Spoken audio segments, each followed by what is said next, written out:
This program features live coverage of an African safari and may include animal kills and carcasses. Viewer discretion is advised. Good morning, everybody. Welcome to Djuma Private Game Reserve, where here's very cloudy morning this morning, but this is how we're going to be working around.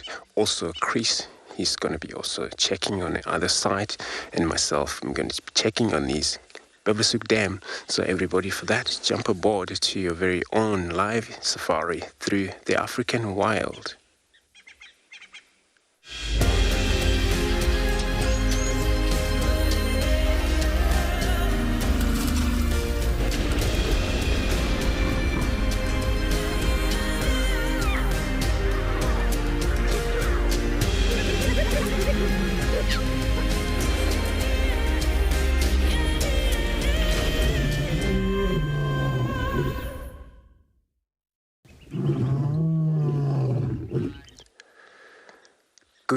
Good morning, everybody. Welcome to Djuma Private Game Reserve here in Sabi. Ourselves, we're sitting here at it's called Babasuk Dam, which actually not often come to this far early in the morning, but we found out ourselves into this position. So my name is Andrew, and on camera I have Darcy this morning. So it's going to be one of the interesting drive. You know, it's been a cloud. Still cloud since yesterday. It hasn't been actually clear up, which we believe it may or may not. It's going to be like this all entire day. But it's cool because then it's no wind, so we still believe that we're going to find animal as usual. So remember, everybody, will be coming to you from various areas, but we also love to hear from you. If you can send these questions and comments, you can still use that hashtag on WildEarth, Twitter, and then at FC, which is YouTube. If you are still under the age of 18 years, then you can still pop us an email on kidsquestions@wildearth.tv. But also simple way, it's you go register on WildEarth website, and you head over to the live safari page there, and then you submit your question and comment, and we'll be taking them for you live.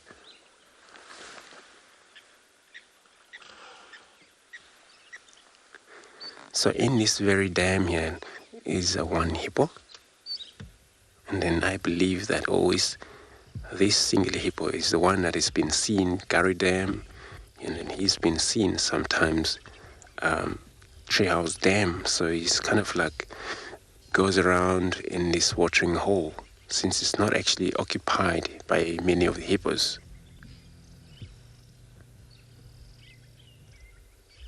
So it will be my plan to come to this far and then start my drive here, and I'll be looking for the Pride of Land. Hopefully where they were seen crossing to one of the property last night. It's a chance maybe they come from the Torchwood, that area, came to Djuma. That's my point. I'm going to be checking that area, but also end up into Chitwa as well. So Chris, he's going to be spending time. You will meet him soon. So and then he will be checking in Djuma, and then probably finding some ellies, anything that he's going to find, as well as JP and Prideland. They're probably going to make their way out to search for animals for everybody. Just hoping for Trishal also to get mobile from the Cape Town if it's possible.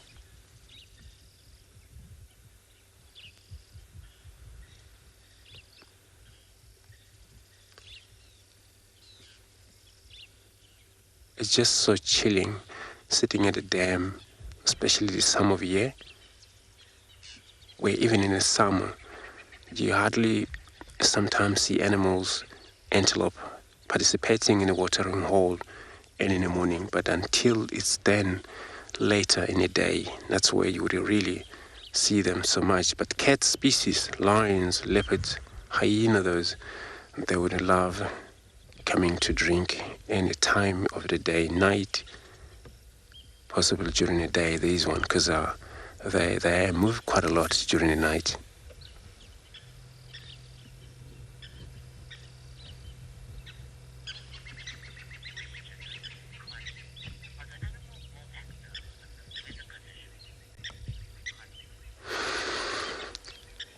Connie, you're asking, would the animals would be more active in this weather condition? What I can tell you, Connie, this morning I must say it's great because it's only cloud, but there's no wind picking up. It's just very quiet. So animal, they will be moving about. Cats also, they will be moving about. Prey species, those, they would also even trust to go into the cover where they can graze, browsers, those are browsers, without any disturbed, unless if the wind pick up, then the prey species, they will be disturbed. And then again, the cats, then they would exercise their energies, move through this wood, because then they get success when it's windy.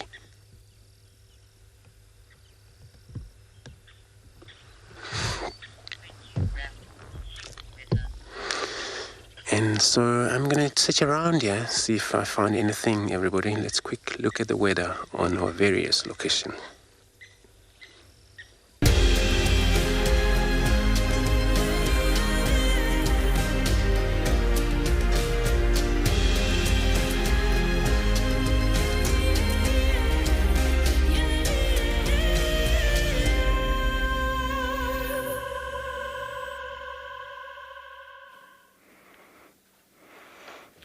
Another cloudy day here in the Sabi sands at Djuma, and what a privilege it is for me to be back in this region. Hi everybody, my name is Chris and I'll be taking you on an elephant adventure today, hopefully.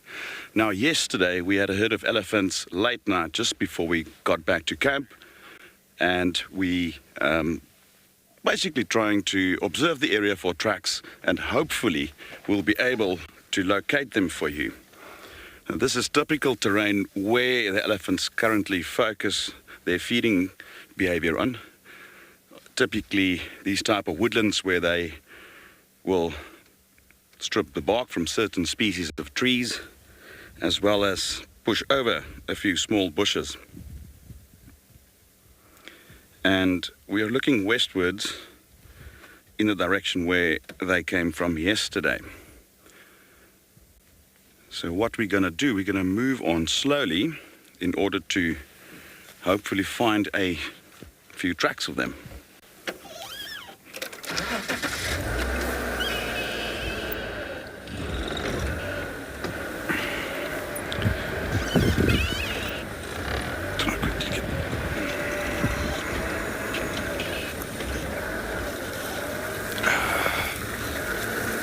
Morning everybody.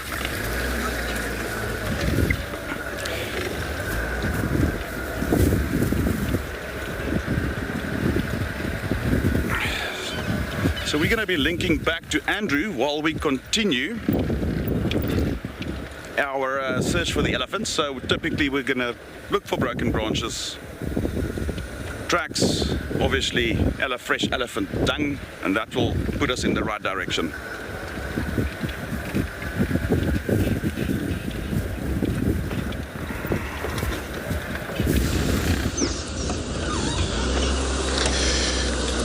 Good luck, Chris, finding elephant, and we also bumbling.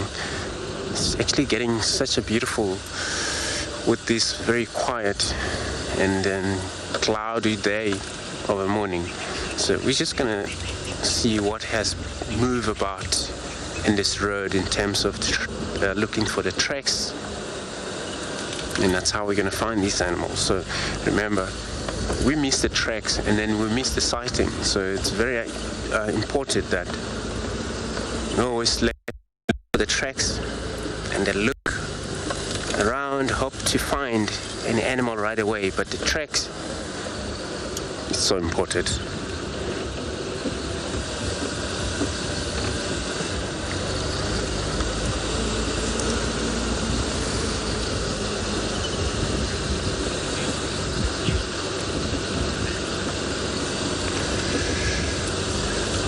Lover, you're asking how many water holes in here at Djuma. So we have a 4 prominent watering hole that is also including from Gari Dam, Treehouse Dam and Twin Dam.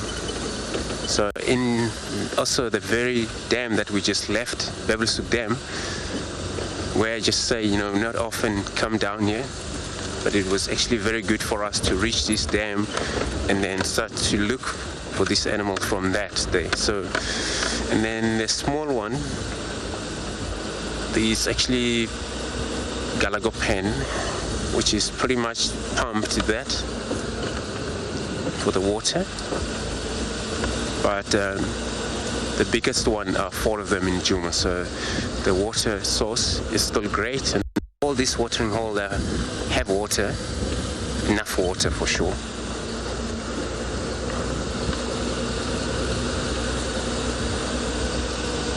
And what I can see also, this dam, they have actually made through out of the winter already, because August and then September, a winter that's when it ends. So, and this dam still holds so much water until the next rain. We'll use anything from November there. If it's a quick to rain, and then we'll be receiving a shower from there.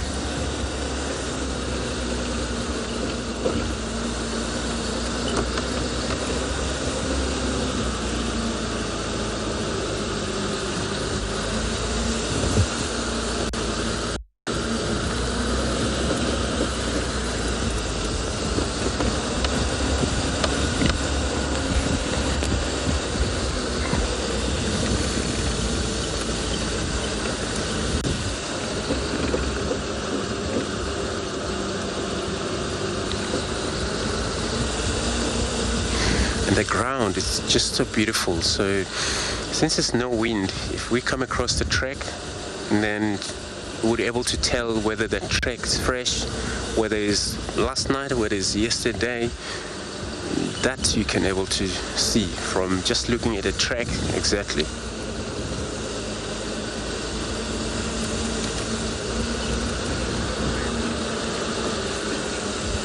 So everybody, I'm going to continue my bumble here. I'm hoping for cats this morning for sure.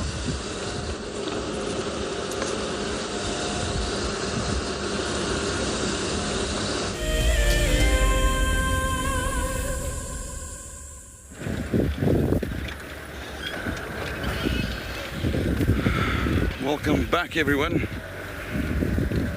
Now, searching for elephants is one of my personal favorite activities to do, and yesterday we had quite a sizable breeding herd of elephants in and around camp, and we're basically exploring the immediate area around camp and then basically circling out wider and wider and wider, and we are looking for signs of elephants, and that can come in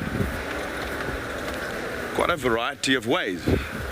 It could be tracks, it could be broken branches, audio. We often stop and listen for branches breaking, and it's just that sense of achievement if you manage to locate them. Up until now this morning, we have not seen any fresh sign of that particular herds of elephant, but one has to keep in mind that it's not the only herd. We're within the Sabi Sands Nature Reserve, which in itself also forms part of the greater Kruger area, which is an enormous area with a huge population of elephants. So knowing that we can expect elephants anywhere, anytime, we just need to keep looking for tracks.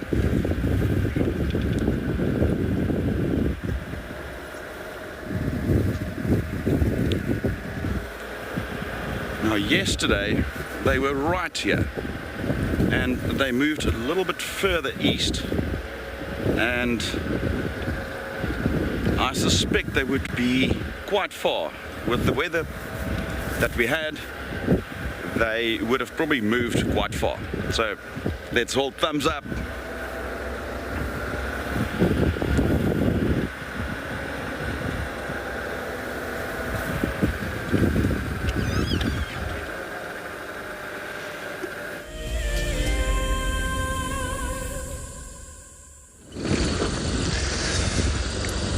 So we are still on a bumble here. We haven't actually seen in the tracks. But Cheetah Cut Line is very clear roads. That's where we're going to check now. And then all I hope is that maybe Talamachi, I don't think they would spend a lot of time up in the south. Though when they cross into that other side there, and the general direction was kind of like northeast always. So I believe that they maybe sometimes have cut back to Torchwood, eventually maybe towards us by Djuma here. But also, this is an area where Thandi, she also spotted sometimes when she's around, because she operates in Torchwood and around in this road here, Cheetah Cut Line.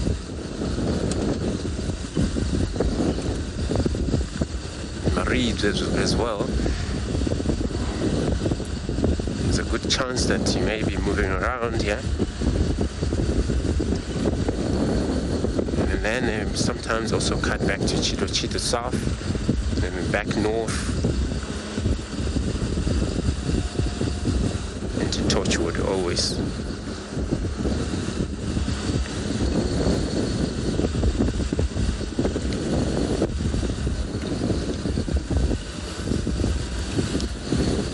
But for me,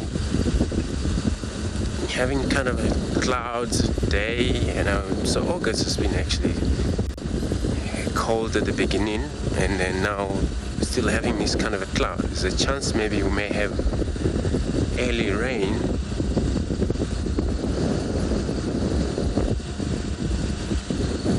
And then also, if we ever have a rain, it won't be a summer rain yet. There is a drizzling that sometimes would soften all the grasses that have dried out, those leaves that are all dropped to the ground from the trees. In that way, they would be rotten once they're all wet slightly. So it's all about, that rain, get everything that it's been dropped throughout the winter to be rotten back to the ecosystem again, and then rejuvenate grasses and all the various plants.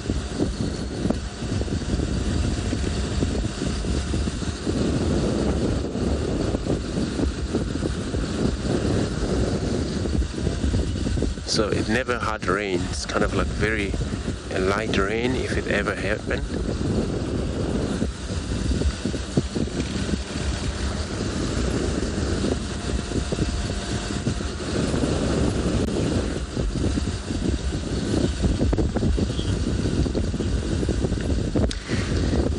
Everybody, let's have a look at the Mara expedition for the year 2022. The Masai Mara in Kenya is an iconic wilderness filled with life. Its inspirational beauty has captivated our hearts on WildEarth for many years. While this season of the world's greatest migration has been missed, WildEarth is preparing a spectacular comeback in 2022. For the first time ever, WildEarth will be running expeditions to Kenya's Masai Mara throughout the 2022 migration season. Hosted by David Githu and Isaac Rotich, you could be a part of the team that shares the Wildebeest migration with the world, live on WildEarth's daily safaris.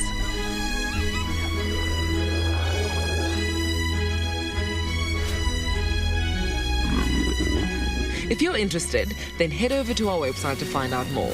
Bookings open on Sunday, the 22nd of August, straight after the Sunset Safari.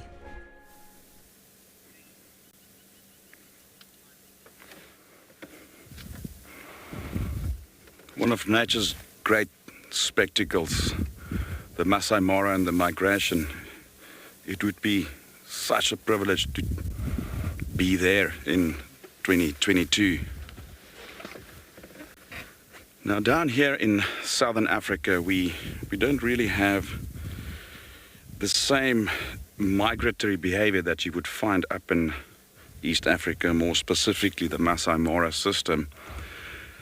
Since down here we mostly have what we refer to as woodland savanna or bushveld or lowveld, and in a place like the Mara where you have certain rain patterns, you would find that it prompts masses and masses, over 1 million wildebeest, to migrate and follow the rains. Now here our rains are much more in a fixed season. Therefore, when our rains move off, it's winter, and the wildebeest down here need to stay, because it doesn't matter where they go. They can move thousands of kilometers and it will still be winter, it will still be dry. So therefore, you would find that the wildebeest down further south are much more sort of strongly built, less built for migratory purposes. And much like this fella that we are observing here, you would find that the males tend to establish territories in order to defend resources and hopefully attract herds of females.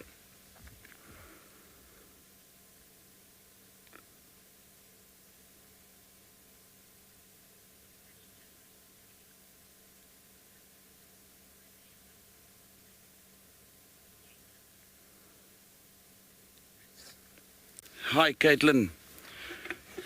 Yes, in this part of Africa, it is quite common.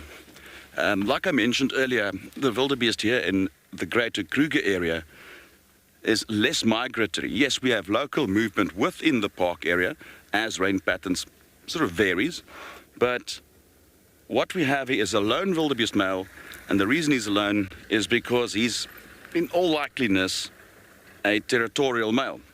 So these males establish territories in order to protect a resource in the form of food and water availability, and in the hopes to attract females. Now, these males compete with each other for these territories.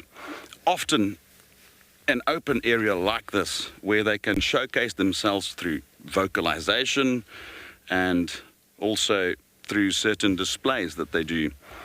And it's basically a case of the stronger males will be able to establish themselves in the better areas. I hope that answers the question.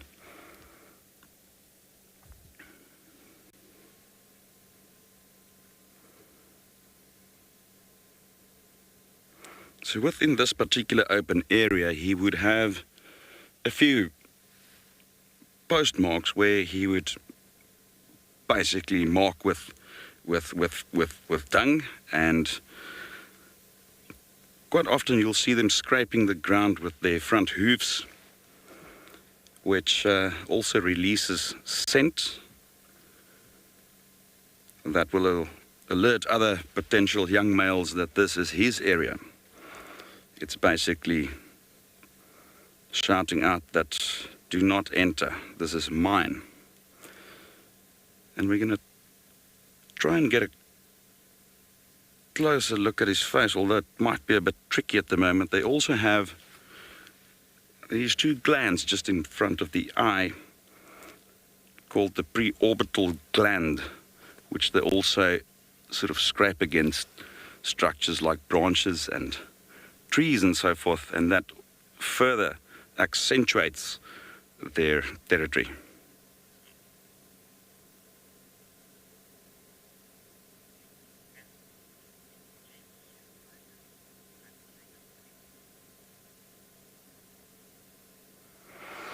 Well, we're going to continue on our search for the herd of elephants, and we're going to go to Pridelands with JP, who's out on a bushwalk.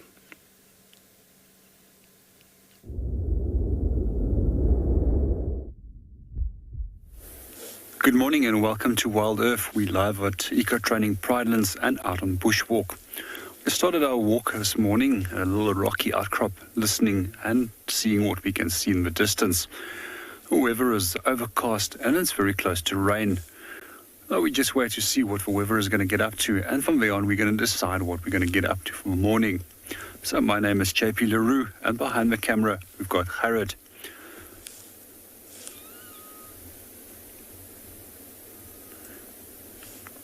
Just as with the wildebeest that we have in East Africa, we have the same species of wildebeest down here in South Africa. So the species that we were looking at earlier at Djuma is known as a brindled canoe or a blue wildebeest.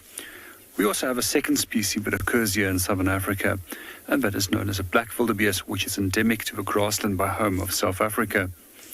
I find it particularly fascinating, as the discussion was about territories, that those in East Africa actually has mobile territories which changes by the day. However, in Southern Africa, we find that they're sedentary and that they stick to the same territories all year round.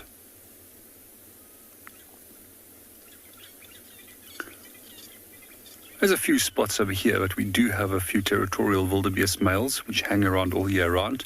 However, the females tend to move off, so that they've got ranges of generally some 25-kilometer radius that they will cover. And quite often their movements is also influenced by rain as well as distant lightning, as if they know that those areas will provide them with a sufficient amount of food in the near future if they do move into that direction. We're going to sit here a little bit longer and wait for it to properly become light, and then go and see what we can go and find.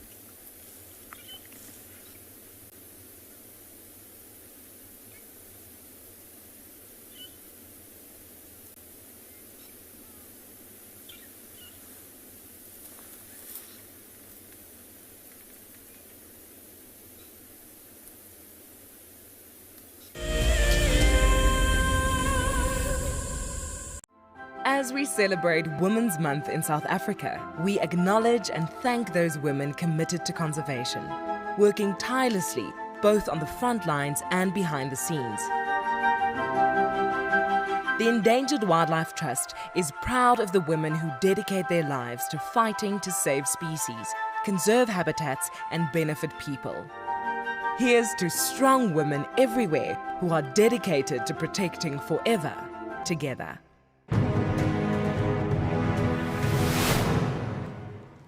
And I turned to Shaw and I saw that she had this panicked look on her face. Either she was afraid that something had happened, or she was afraid that she was going to miss out on something. But instead of her missing out on those lions, we drove up next to them and I switched off the car so that she could hear what was going on. Now, these lions had killed a kudu, and she could hear these two cubs, both 8 months old at the time, busy pushing and shoving each other out the way to get to the best parts of the meat. And the mom was lying just to the side in the shade. Now, I'd known that before losing her sight, Sean probably knew what a lion looked like. But I really wanted her to know what this lion looked like. So for the first time in my guiding career, I started to describe to someone what a lion looked like. And I found that, I started to notice things in that lion that I'd never seen before.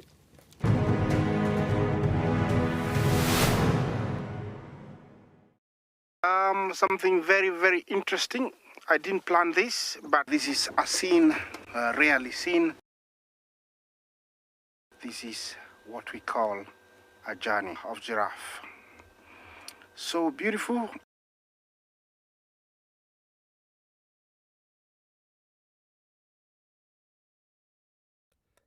Tune into WildEarth every single day. It's in your nature. Delivering 6 hours of HD wildlife content live every day is no small feat. It's a massive team effort, and we all rely on one another. Cam ops have a bit of work to do in the morning, up nice and early, get all the checks out of the way, and make sure we're ready to go live. Helping others fall in love with nature brings meaning to what I do. It's also a lot of fun.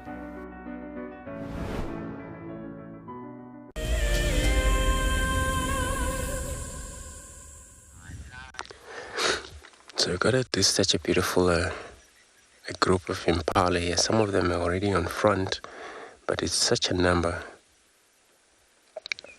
that also remind me of how these animals, they associate together, and then of course they would sometimes tolerate the other different species of animals such as a zebra, wildebeest, giraffe, baboons, warthog.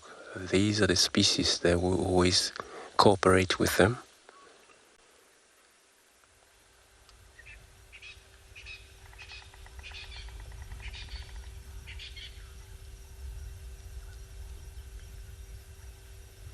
And it's always just to spend time with them. It's great. And then they are prey species. They are more likely to be hunted. And they may be hunted now that we don't know who is behind them. Maybe you are a leopard.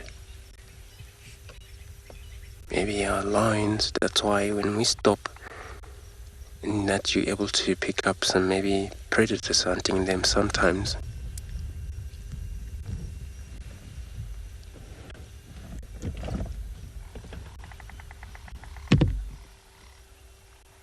Such a beautiful sound in the background, like knocking wood. Bearded woodpecker.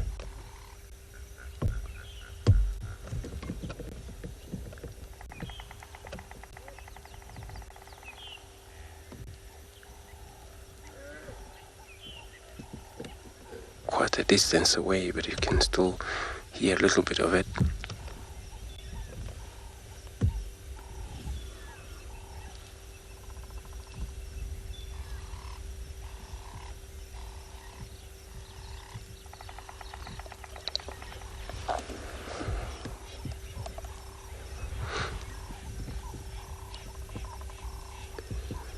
They have a beautiful marking on their backside, so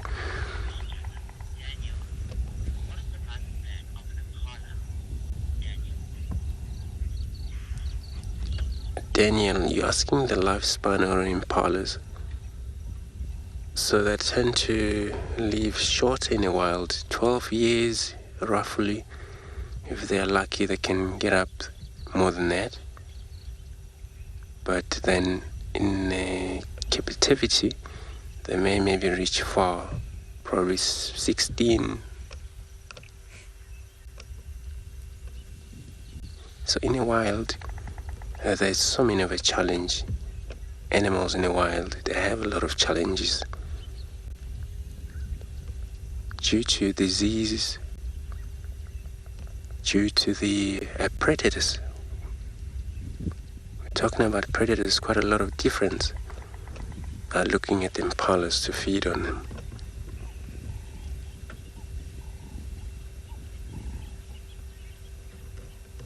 The python would still prey on these antelopes.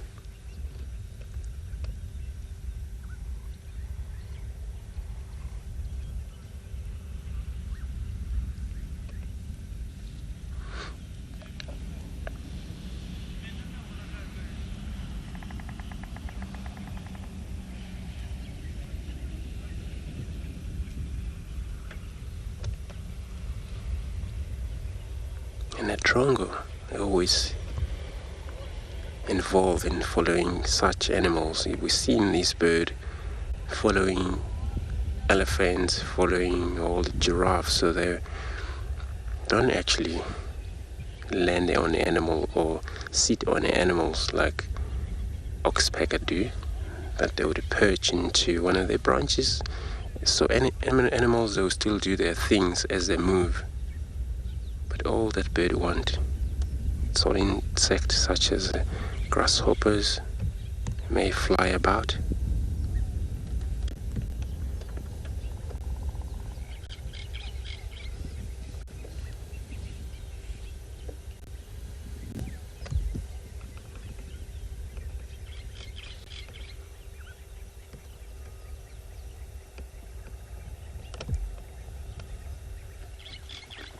So it's sometimes we often see zebra sometimes in this area.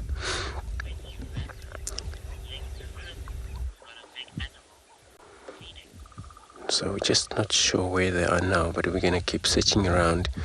So everybody, we're going to be sending you across to Chris, who has got a big animal there for everybody.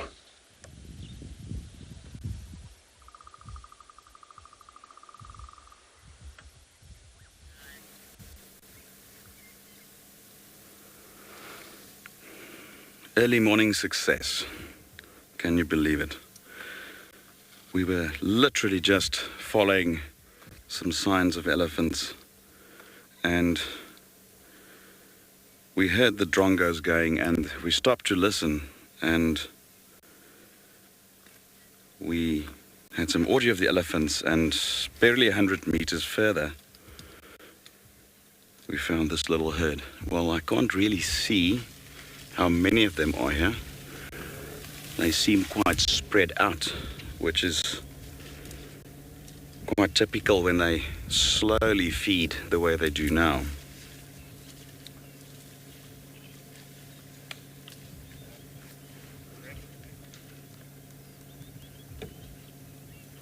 We're just going to sit here for a minute or two and just observe them and appreciate what we have in front of us.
Now,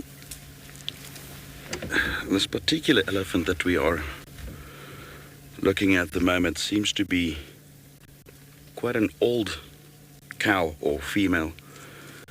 And why I'm mentioning this and why we've basically stopped with this particular individual is that elephants are quite large, obviously, and it is such an amazing privilege to be in this close proximity to them and having him this calm and comfortable with our presence. And a good advice for anybody who wants to know on how to read elephants and approach them is to always keep an eye on the older females, especially if you can identify the matriarch or the female that leads the herd. And if they calm, usually it's got an effect on the rest of the herd. And then as well, the way you approach them. If it's slow and calculated, you basically show them that your intent is not to harm them or to disturb them.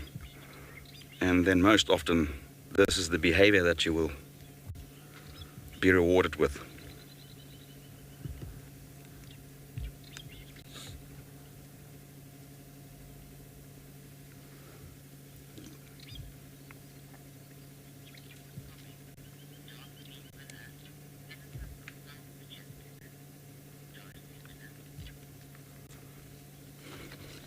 Hi, Darcy. Yes, indeed, I totally agree with you. It is my favorite animal. And during my career as a professional guide, I would often, even in my free time, just take a vehicle and try and find a herd of elephants and just sit down and be quiet and just let your thoughts go. There's a certain therapeutic effect watching elephants feed.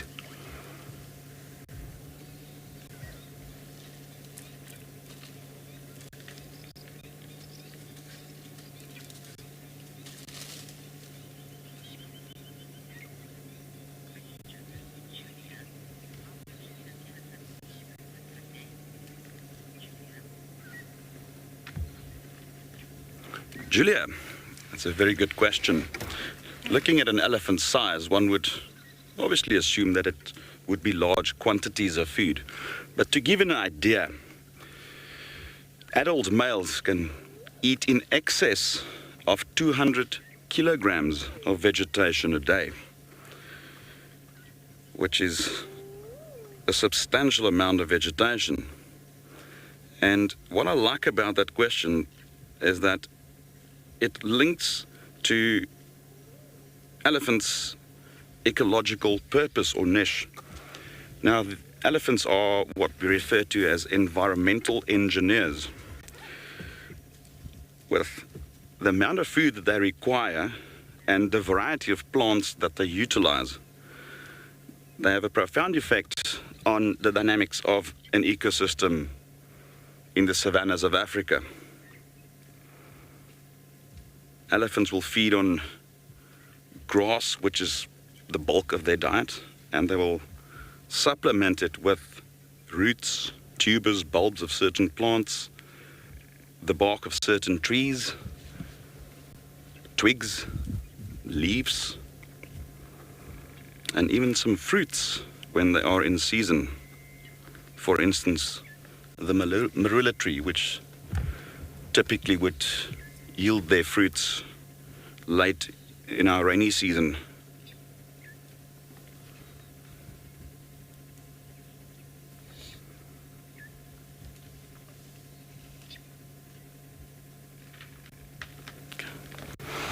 I just want to reposition slightly since they are slowly moving off. Now, what we're going to try and do, we're going to just follow the road and then try and just get ahead of them and let the elephants come to us.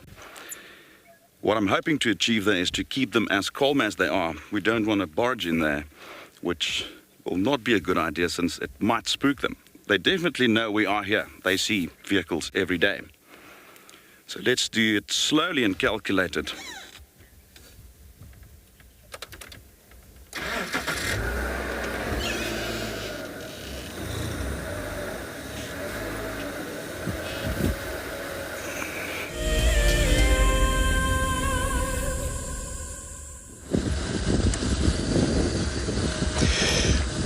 So we now have crossed over to Chitwa. So first I'm going to go where Ngana was left, lay down last night,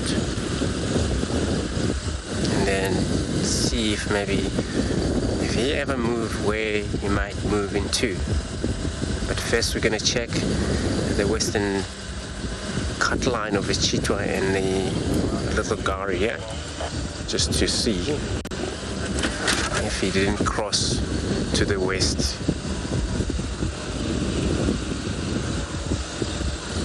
And then we're going to do a little bit of a trekking on him.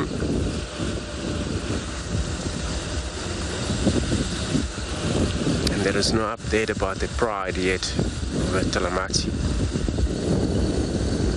Seems to be quiet still for everybody. Maybe they just also get started, so.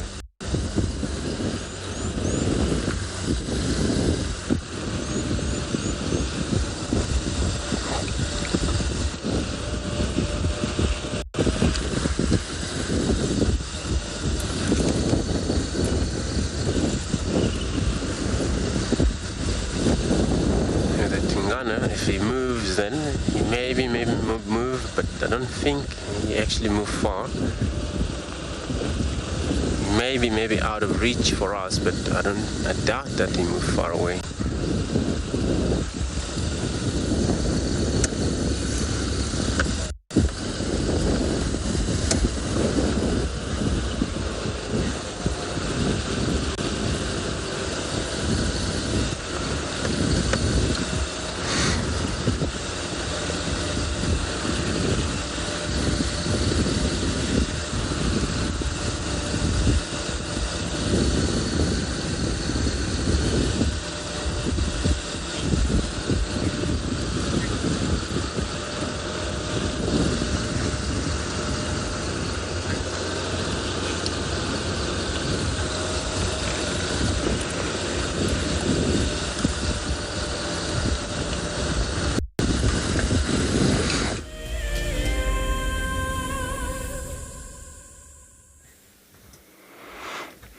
Welcome back.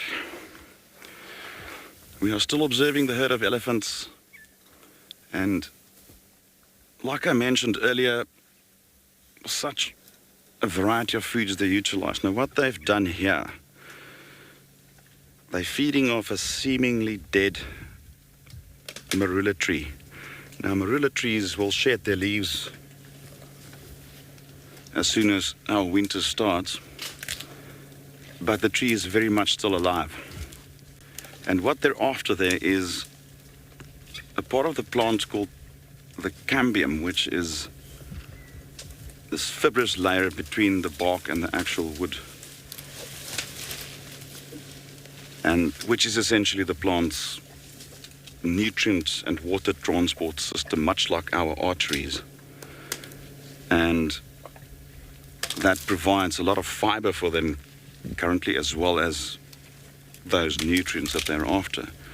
So with the dry conditions we have in our non-rainy season or winter, we would find that elephants tend to utilize the bark of trees much more extensively than they would during the wet season, when everything is green and there's a lot of green, nutritious grass.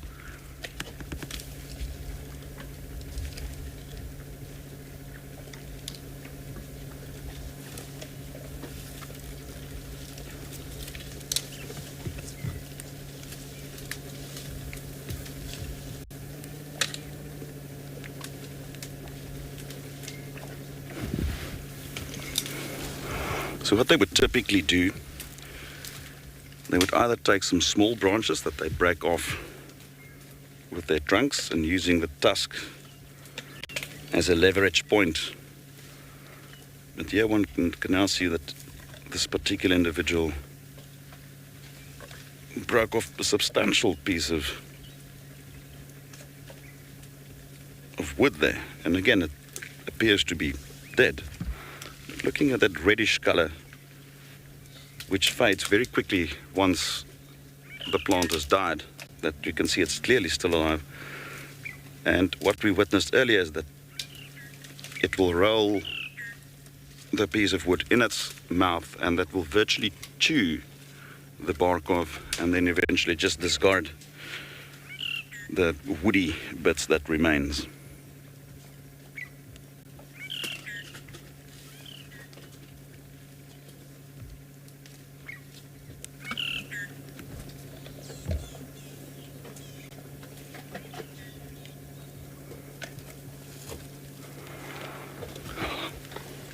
Hi, Malcolm. What comes to mind is that they probably won't get any nutrition out of total, like, dead trees, since the only nutrients that there would be in the layer of cambium, as I mentioned. And when the tree dies, obviously there's no flow of nutrients between the roots and the upper parts of the tree, and therefore it is basically just dead plant matter. Now, they can utilize dead plant matter in the form of grass, which their stomachs can ferment, but in the case of a dead tree, there would be virtually no nutrients for them.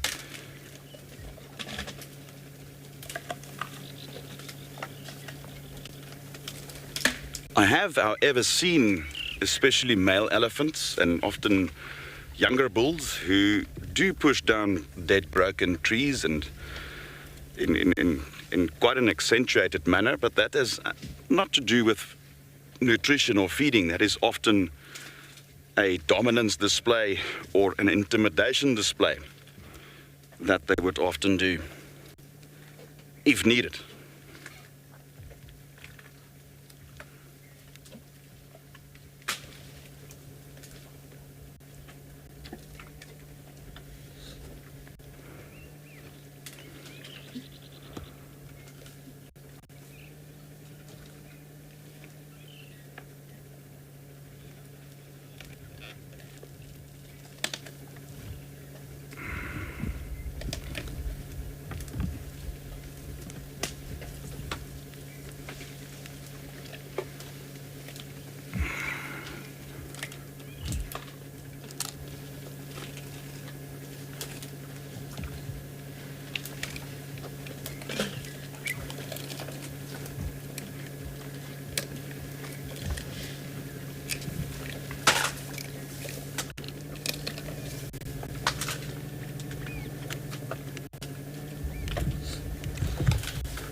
Now that was basically a very young bull elephant that has chased off another young female there. And he obviously had a very tasty little piece of bushwallow that he was feeding on, and he didn't want his relative to get close to it.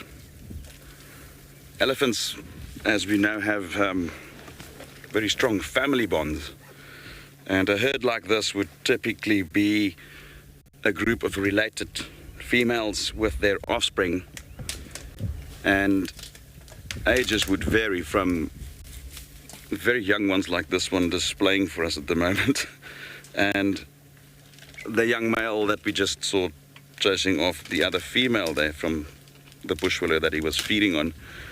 Now typically these males will stay with their native herd for a couple of years, up to pretty much their early teens, when they'll start to move away from those and join up with other smaller bachelor or all-male herds, or they might become solitary. It varies from individual. The females typically stays with their native herd, usually for life. So we can basically look at a herd of elephants as a family group of related females, would be mothers, sisters, cousins, grandmothers, and so forth.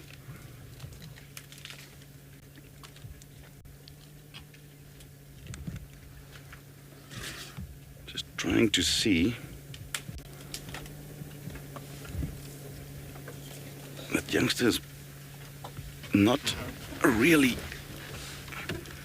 eating there. He picked up a little bit of a slightly dead branch, and I know we discussed this earlier, but often you would find the very, very young ones picking up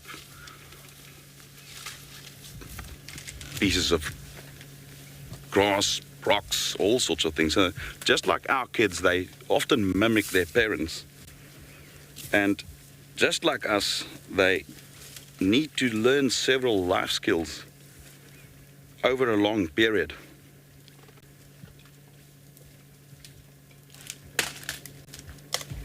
For instance, to use their trunks. I mean, if you ever observe a tiny, tiny elephant, you can basically see that they don't know how to use their trunk, and then they basically then have to be taught how to do it by their parents, or mother rather. Yes, the elephants mainly trumpet when there's a need for excessive vocalizations. Now, I often like to use ourselves as an example, since elephants are very intelligent beings, much like us humans, and we vocalize loudly for several reasons. And in the case of elephants, trumpeting is most often associated with anger or any pronounced emotion in a negative fashion. So it's virtually like shouting. You know, it could be warning another creature or other elephant or human or any form of threat. It could also be fear. I've often seen elephants also trumpet when they are afraid. And believe me, one wouldn't think that an animal weighing a few tons would be afraid of something, but they, you know, especially humans on foot. Elephants are in fact terrified of humans. Most creatures are. They have an inherent fear of humans. And so yes, fear also can induce trumpeting.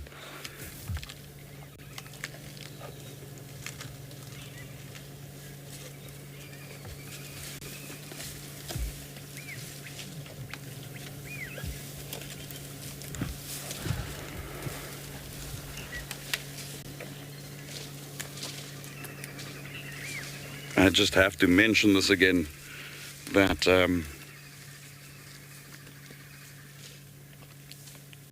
this is an absolute privilege to just be back in this region for me personally, and I've got such a personal connection with elephants, even they don't obviously know who I am, but it's just sitting with a herd of elephants like this, just totally calm, and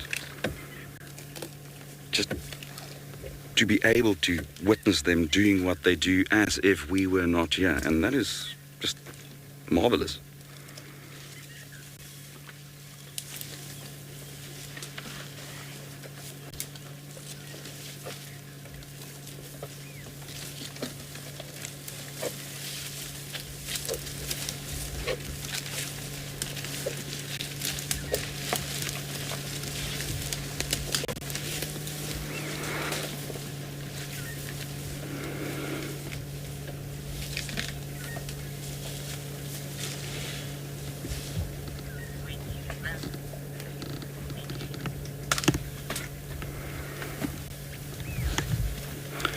Alright, we're just gonna stay with them for an extended period this morning, since it was essentially our plan to locate them. So we're just gonna sit here and observe them for the next hour or so.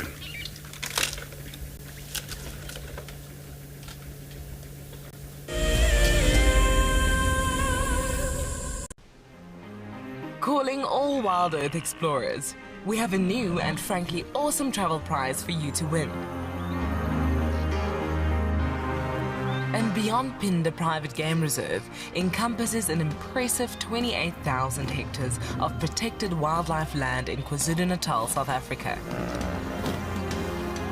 As you have seen on WildEarth, andBeyond Phinda showcases one of the continent's finest game viewing experiences, and is well known for close-up sightings of the elegant yet elusive cheetah, as well as the rare black rhino. Sign up to be a WildEarth explorer before the 16th of September, and you and a friend could be heading to the magnificent Phinda Mountain Lodge, where you will spend 3 nights escaping the real world at this ultimate safari location. WildEarth explorers, it's in your nature.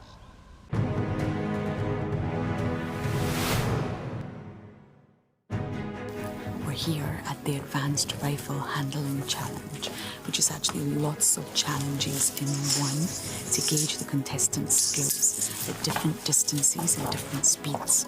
This is probably the challenge that the contestants are the most nervous about.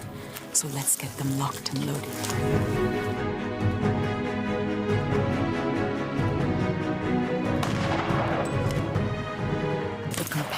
Are now doing the Hales halt, where they have to run back and forth to a target, turn, take aim, and shoot.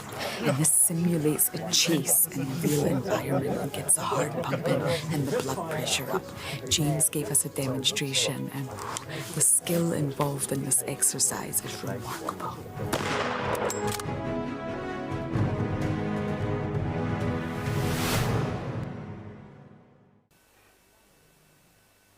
This is a battle of 2 great carnivores of the African wilderness. Whew. Whoa! You don't want to be under those jaws. Definitely, this round goes to the lion. Look at that. Fantastic. Expect the unexpected here on WildEarth.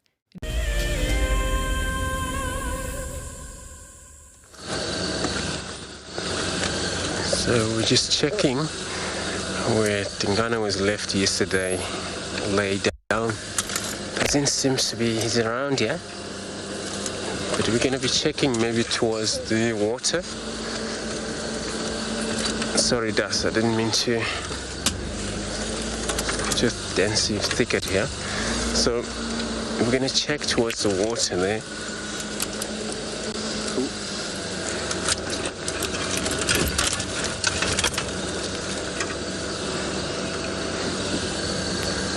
You may actually want to drink, but I doubt that it didn't actually go west. We checked that the western boundaries, no tracks there of his.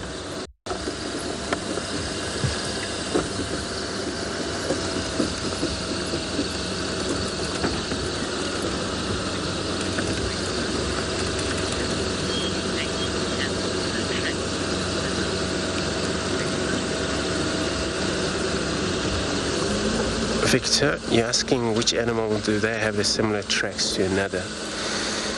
Quite a few of them. And then cat species. And then we have a sable here, but also there is a civet. And these tracks, when you don't understand them well, you may track sable, thinking maybe you're tracking a civet, or civet you think maybe you're tracking a sable. And then they're slightly similar in size, but also if you don't look, civet always the claws marking on front of their little toe is only the difference, but if you don't ever see that, then you always cannot understand them. And some antelope species as well. So a waterbuck and a kudu, you may sometimes get confused also if you don't understand well your tracks.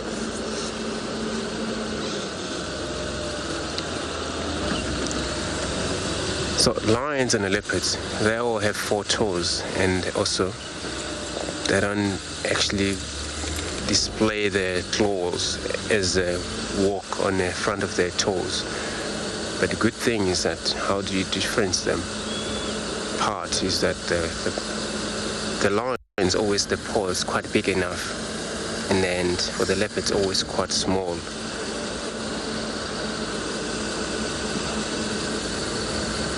But also, what it could be maybe slightly very difficult for you is that if maybe you follow the lion cow, thinking maybe it's a male leopard,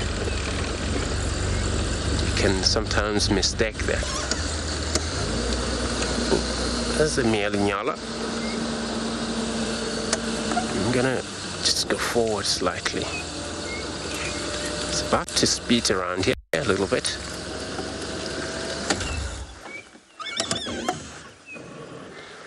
It's about to drizzle, but it's still great that there's no such wind that is blowing hard, so we don't feel kind of that cold. Our animals also don't feel that much of the difference. It's so beautiful, looks like. It just looks like he's got these beautiful socks, yellow socks on his feet.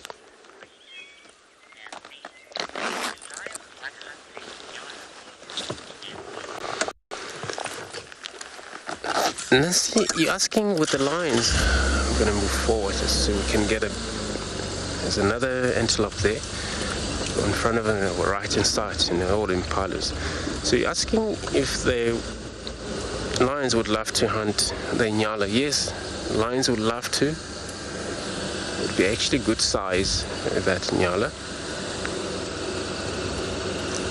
Not for 15 pride, not for 10 pride perhaps, but at least there is something for them to have on their tummy a little bit. But we've got also a blue wildebeest. That is going to be actually a decent size for a lion's pride.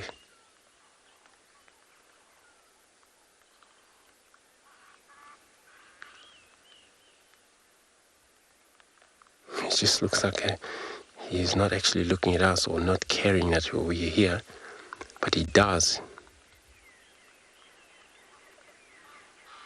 It's one of the male that we talk a little bit about them every now and then, that they're territorial, but they dominate the ground.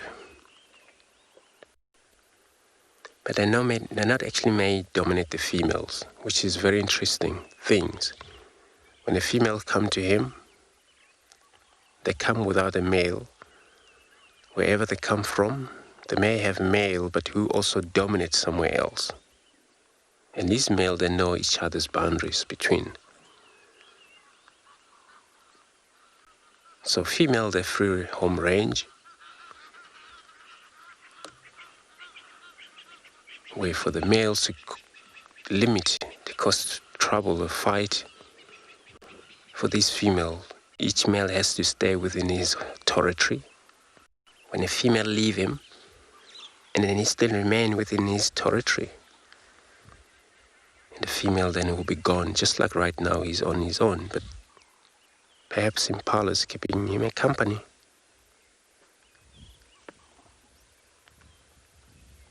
It will be a time that the female will return here, but not knowing when. Maybe a week after.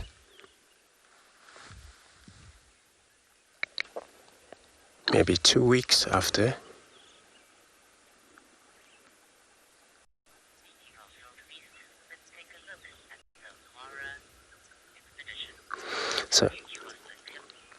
So everybody speaking about the wildebeest, let's take a look at the Mara expedition. The Masai Mara in Kenya is an iconic wilderness filled with life. Its inspirational beauty has captivated our hearts on WildEarth for many years.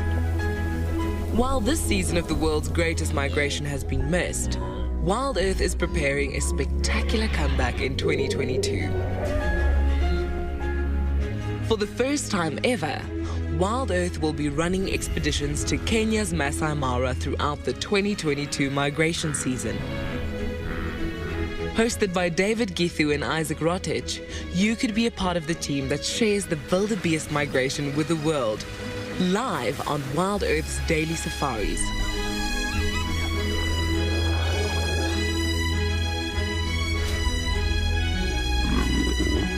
If you're interested, then head over to our website to find out more. Bookings open on Sunday the 22nd of August, straight after the Sunset Safari. Africa is such a place of contrast and extremes, you know, from those open plains of the Masai Mara right here, where we are now live in the Sabi sands here at Djuma, in the woodlands of the greater Kruger area. We are still observing the elephants at the very same tree that they've been feeding on since we arrived here 40 odd minutes ago. And having mentioned contrast, 3 days ago we had unusually hot weather for this time of year. It was nearly 40 degrees Celsius, and the day thereafter, wind and cold. And today it's raining. So I had to get my jacket on. As you can see, a couple of raindrops have basically fallen from the sky. And fortunately, that should not impact the behavior of the elephants too much. Elephants like cooler weather. They prefer cooler weather. It enables them to feed for longer periods at a time, drink less water, and use less effort to cool themselves down. And if we look at this particular individual, it's flapping its ears, but not extensively. Now, the ears act virtually as a radiator. It's got a network of veins, superficial veins, that as they flap it, there's a heat exchange, and that is then one of the ways that the elephants cool themselves down. And in addition, it creates airflow over the body, which will assist with that. But as you can see, unlike 2 days ago, when we had 40 degrees, where elephants would go to the water holes much more frequently, they would wallow in water and mud and so forth to cool them down, much more pronounced flapping of the ears in order to cool themselves down internally. But today, it's just every now and then that they will basically do that. So I always believe that this type of weather, as long as there's no lightning or thunder, is elephant weather.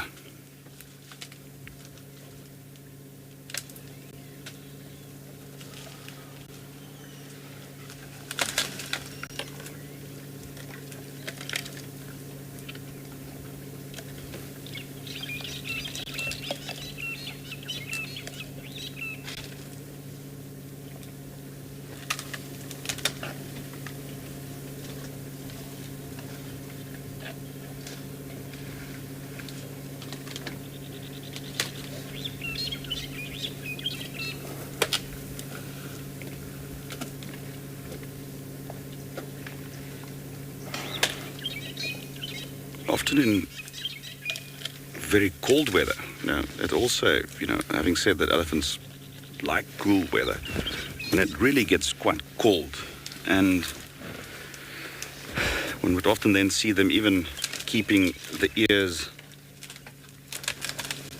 flat close to the body in order to obviously retain that heat, much like that one's doing now.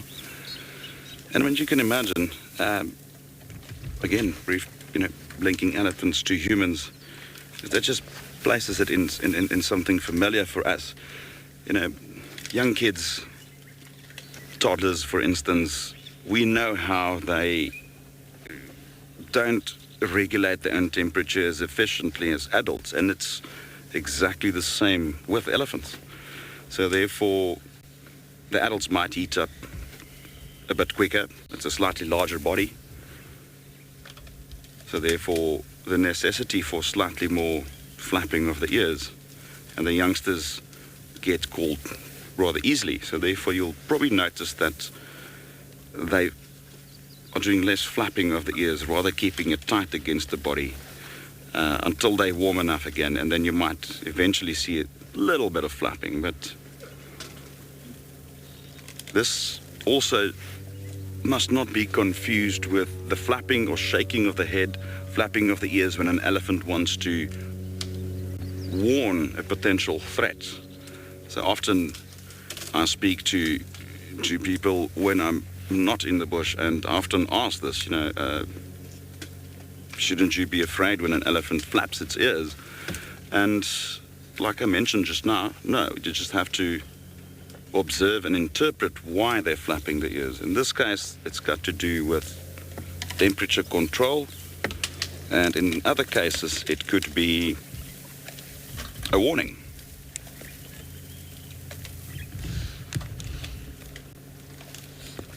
Now, we will sit with the elephants for another half an hour or so, and then we'll, in all likeliness, move off and see what else we can find.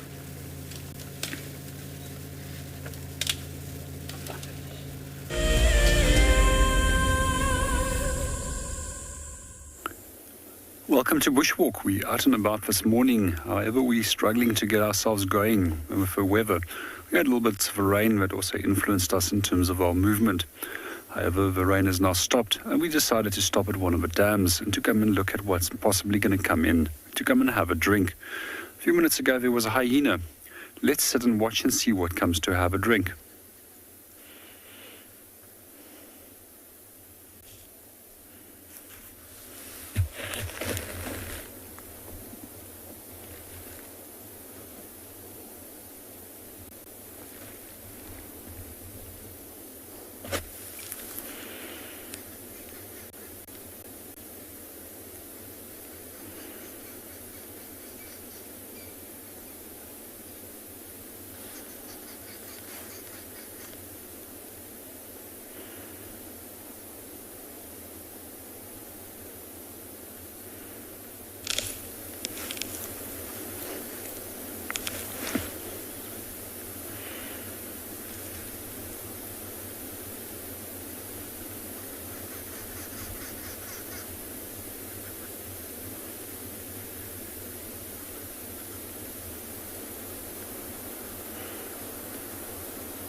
So everybody, we got ourselves into Chitwa Dam here, where we're looking at the African fish eagle sitting there looking towards the water, perhaps for a hunting. As you can see how it's probably concentrating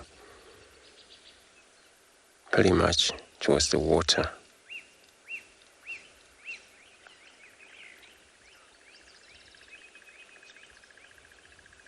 Such a beautiful bird.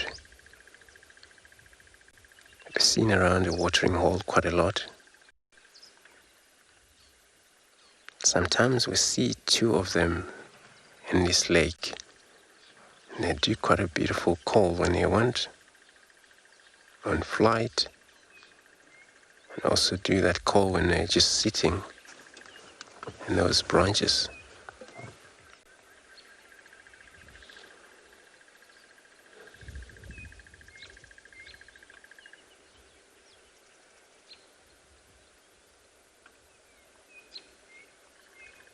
Along with the hippos in this dam, they have returned back from the land since they spend a lot of time grazing out there.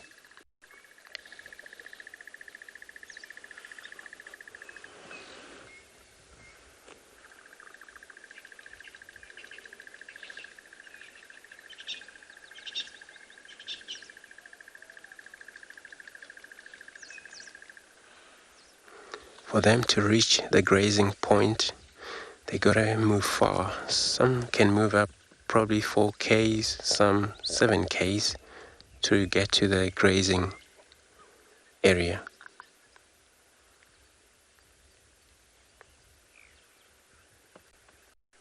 They always returned to the same area during the summer because the grasses actually grow fast. Now there's another African fish eagle there.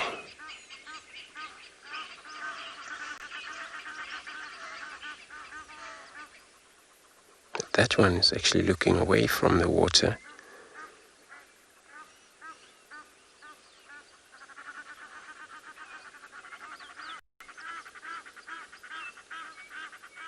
Yeah, I'm wondering about these all at breeding season because it has to be this month or the next month coming. That's where they breed.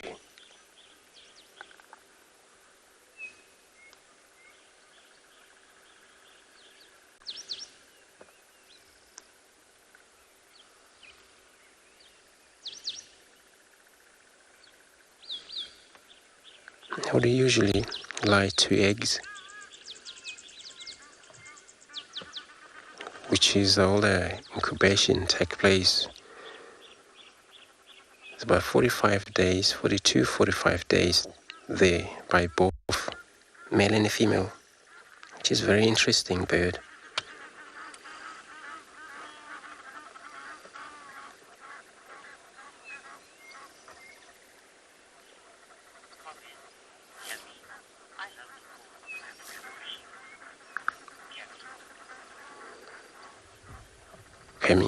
You commenting, saying that you love the call of the African fish eagle.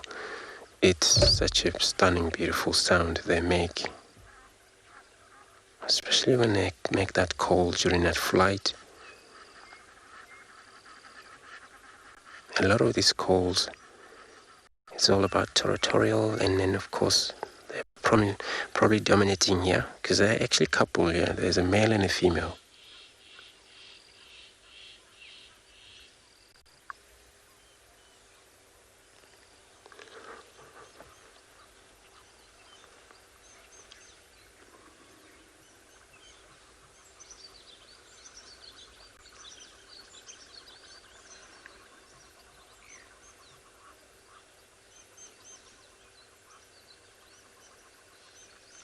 It's just been so quiet for everybody. They're still hunting for all the cats, but there seems to be nothing for now, especially around the property of Chitwa. Not only Chitwa property, but they operate on a separate channel, so I hear nothing that is going on. But the dam provides, because of course always something to see around this dam. Hippos, whenever it's open sky, the sun come through, chance of seeing this crocodile come out of the water for basking.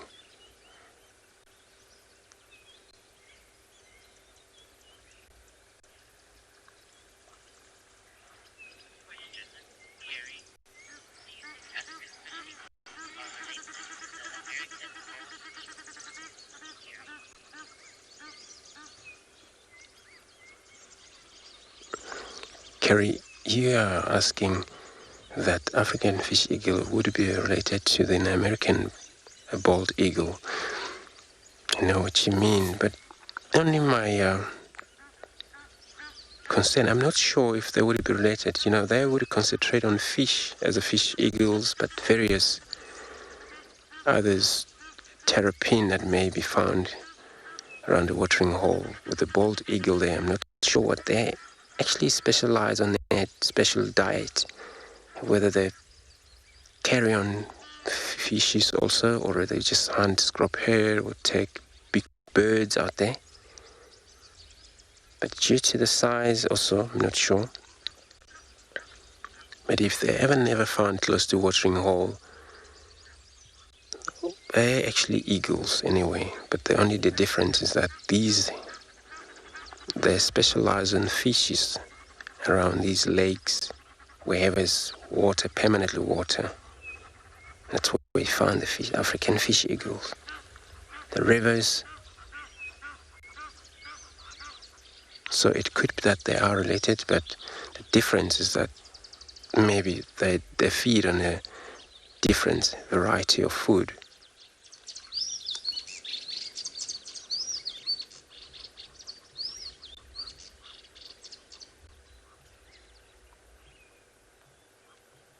So, still on that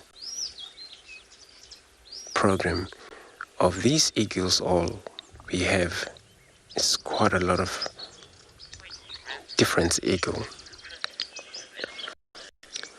where they're divided in between, depending on what they concentrate on, what they eat on. So everybody, we're going to stay put here. In the meantime, let's go across to Chris, he's still with these ellies.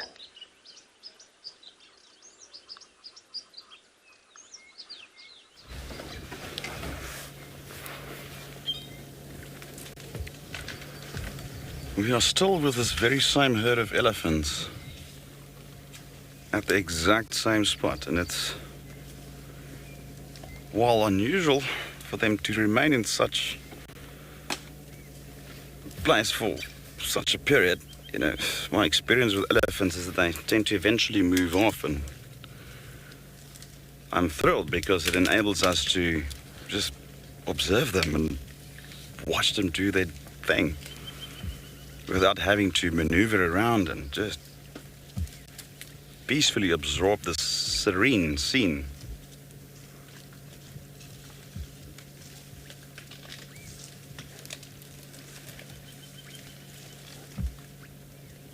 So I didn't get your name there, but in order to spot the matriarch, one would try and identify the largest, preferably oldest female within the herd. Now, it could be tricky at times, since you might not be able to see the entire herd. Now, in this case, it would be quite tricky. There's one or two elderly cows that we could see, although I have heard a number of elephants around us that we cannot see due to the bush being fairly dense where we are now. But in essence, one would look at the oldest, most mature female or cow within the herd, and it would then very likely be the matriarch. Elephants are led by a female matriarch, and there's age and experience often determines who will take the lead in that herd.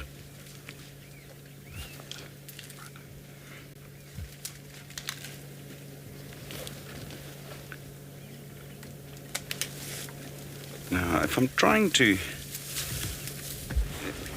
If this was the herd that we are trying to figure out who's the matriarch, it would certainly not be this one over here. This is a very young elephant. But I recall earlier as we arrived in this particular sighting, there was a very large female, and she's moved off a little bit further northwest, and I do not have visual on her at the moment. Here's a little one.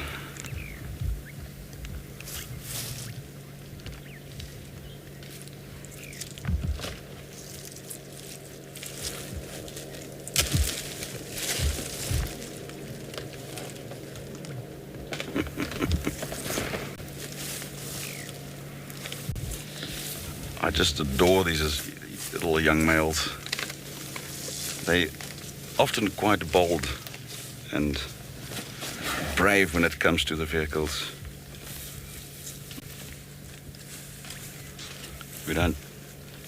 He's moved off now, but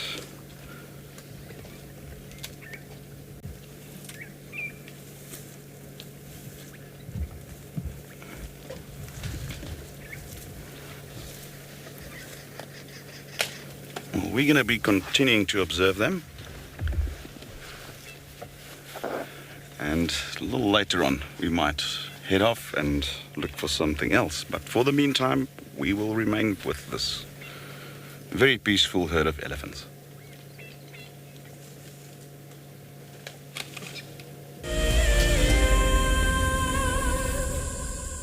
RSA has a long history, over 90 years, of being involved and even pioneering aspects of the conservation sector in South Africa. Over that long history, we have realized that all of the issues that we are facing both locally and globally are due to human impact. Therefore, we need to concentrate on working with people, and that is what WESA does. What makes me passionate about the work that we do at WESA, and in particular the work that I engage in, is actually connecting with people. Currently the work that I'm working on is working with youth in a skills development program, and just to meet the youth and to hear their stories and to bring them opportunities that we hope will have some impact on their lives really fuels me to get up every morning. A huge shout out to the women that I work with, as well as to all the women that are contributing hugely within the environmental sector, both in South Africa and in the world.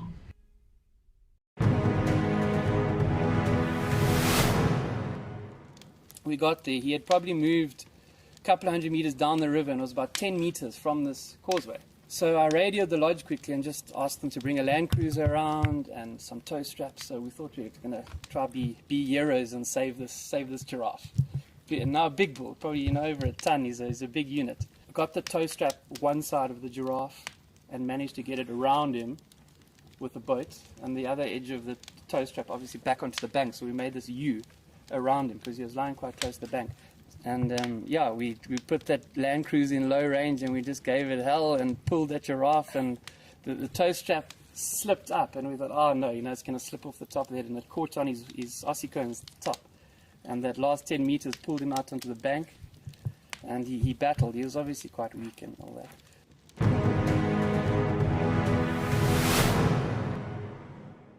Looks like it's a very difficult climb, because every time it tries to climb, the ground is breaking, so it slides down.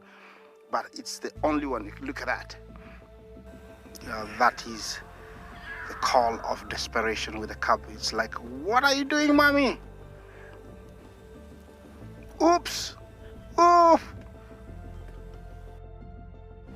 Expect the unexpected here on WildEarth daily.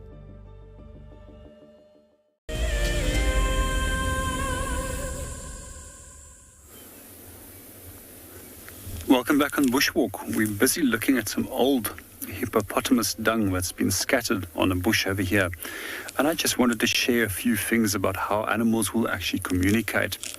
So firstly, they can communicate by means of scent, and they've got highly refined sense of smell. We find sometimes even in domesticated animals such as bloodhounds that they have over 300 million scent receptors to detect the faintest of smells. And in animals, this is very important because this is how they can find a mate, this is how they can navigate and orientate, and they can also determine the status of individual animals and the reproductive condition of females by simply using smell. We also find that they can use sound. So quite often we do hear animals vocalizing to produce a sound to demarcate a territory or to attract a mate. We also find that they can use a wide range of different visual cues. So when it does come to scent, we can find that animals will create a territorial marking over here, such as hippo, which will tell other hippopotamus that this edge of this water body is where his territory is, and that will tell other bulls to stay out of this area. They can also use it for navigation and orientation within their area. We find a number of other species, such as lion, that will have face glands as well as interdigital glands between the feet, which will create a chemical scent trail as they are walking. And that is also a way how they can find one another. When it comes to elephant, they've also got a very well-developed gland on the side of the head, and that will often smear little chemicals onto the side of branches, which will tell other elephants about that specific individual. Some of the ways that animals will use sound is, for example, roaring, whistling, and for example, if you think of it, lion will often roar as soon as it becomes dark or in the early parts of the morning, so that they can demarcate their territory in that way as well. They also use those sounds to locate one another.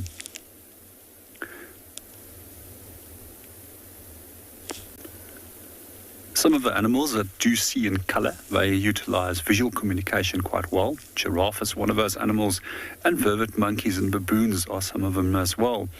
If we look at vervet monkeys, they've got bright blue scrotums with a red scarlet tip to the penis, which will indicate, for example, dominance within specific individuals. It also enables them to separate ripe from unripe fruits when they are seeking something to eat. We're going to move off and go and see what else we can go and find.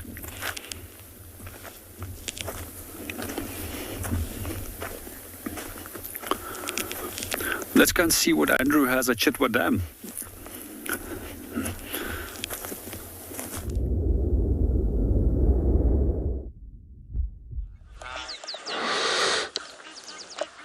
So yes, we're still at the dam here, sitting with the beautiful hippo now. And then the African fish eagle, they are still perched in these trees here, hoping for their hunt around. But these hippos, since they returned back to this watering hole, this is where they're going to stay. If they ever come out, they would probably come up to the bank for a basking there. I doubt there's going to be any warm taking place soon, maybe until midday if they're lucky.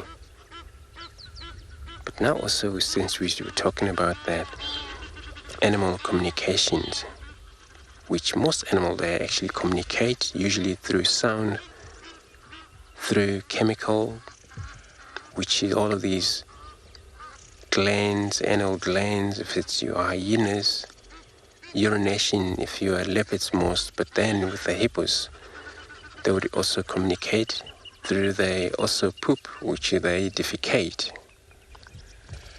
And then not only that, but they also make sound. And the making sound, it also includes when they're in the water, quite a lot.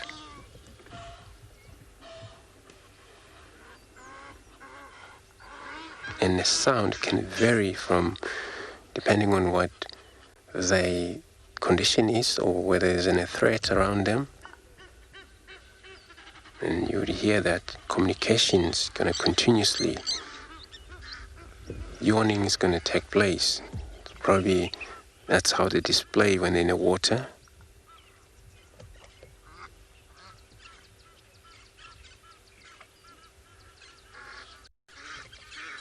But some communication, it saves us as human, because that's only behavior. You could tell when that animal's not happy, most especially if it happens, you wander around near this watering hole. Perhaps that's where you know exactly that sound when they yawn and they splay up, because of course they do that sometimes.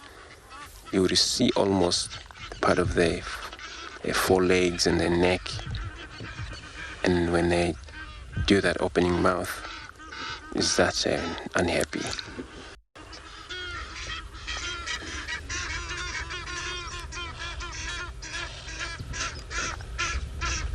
Not only birds, also looking at these old Egyptian geese, there are a number of them there arriving.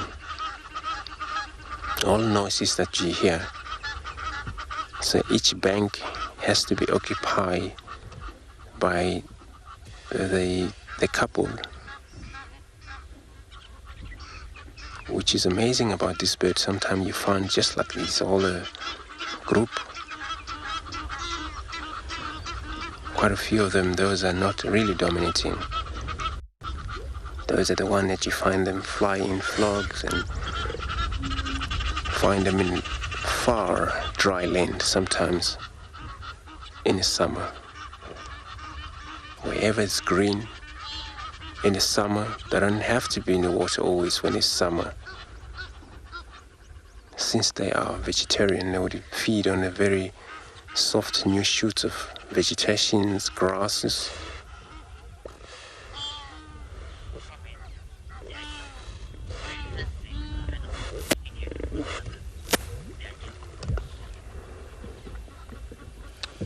And Daniel, you're saying it's actually very fascinating how animals communicate to one another. It is, but then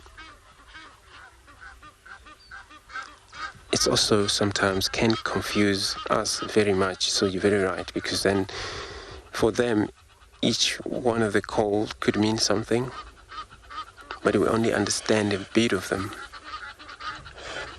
And this is now when we talk about the avian monkeys. Of course, since they have a lot of various different calls, when they see a snake, when they see human, when they see predators, where it's a cat, and they can give the specific call for that. When they're excited, they can actually give a special call for that. So we only, as a human, understand a bit of these calls, since we're trying to study them and interact with them, see how they do things.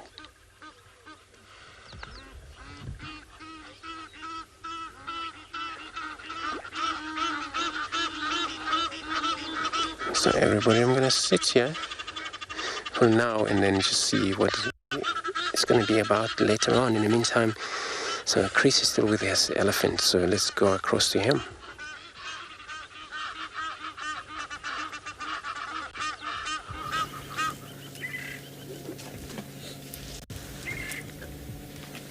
Welcome back. We are still with this very same herd of elephants, and we actually had quite a chuckle just a while back when exactly what we spoke about earlier, a young male chased off one of these youngsters in quite a vocal manner away from this tree. It seems like there's something about this particular tree that is definitely keeping them here. Now, one thing that I've noticed about this particular tree whilst observing this herd of elephants feeding on it, now, it is not pushed down today. You know, it appears to be done a few days ago, because as we arrived, I could see that there was already signs of elephants feeding and breaking off branches of it, possibly from a day or two ago. So I'm uncertain as to why this particular tree, you know, it's not dead yet, It's just not recently pushed down. So it could be that, or my theory here would be that the branches have dried out slightly and the bark has loosened a bit more, which possibly could enable them to break it easier and to chew it easier, or to remove the bark relatively easy compared to a fresh 100% living branch that they freshly broke off. So I was just fascinated by the way they just stick to this particular tree, and it's not something I have personally observed a lot.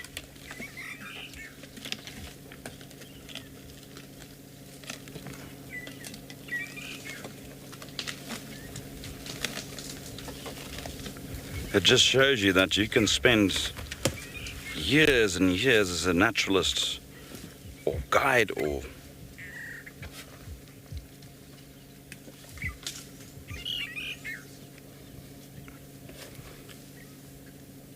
Katie, elephants are incredibly smart and intelligent.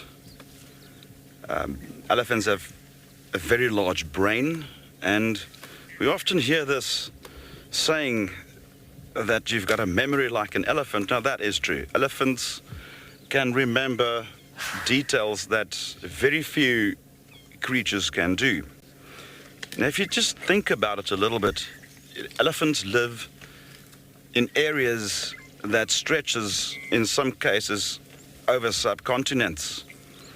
Their range in which they move in could be millions of hectares, depending on seasons, availability of food, and therefore they will need such a memory, firstly to know where to find food, where to find water during certain times. And it might be the case that there's suddenly a drought and they have to move to an area where they've not been to in, let's say, 4 or 5 years, and then they will need to know and remember when last they saw water there and food.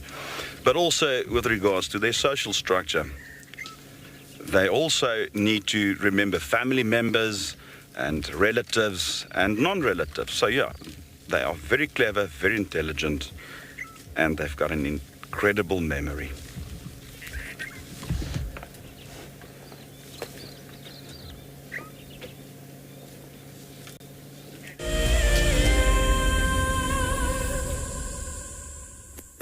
Welcome back.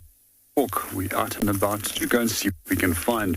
At the moment it's incredibly quiet with the weather that's been so cold. And we're wondering where all the animals are. We're just going to go and see what we can find. In the meanwhile, we would give you the opportunity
So since we are seated here at the Chido Dam, we only see 3 in antelope. Come and quick, take a drink. It's not actually safe here for them because of these all crocodile that is in this water. So when they take that drink, they do it very quickly. They won't spend a lot of time there because this is where they get hunted by these crocs. There is some decent croc here, and they can take anything from kudus, waterbuck that I've seen already. So big.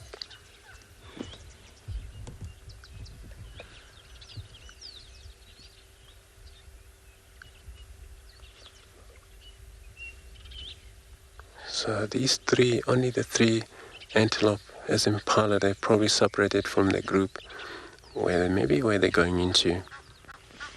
They're going to look for the rest of the group. Perhaps something happened, only the female there. What makes them separate? Perhaps been threatened and they ran separate way.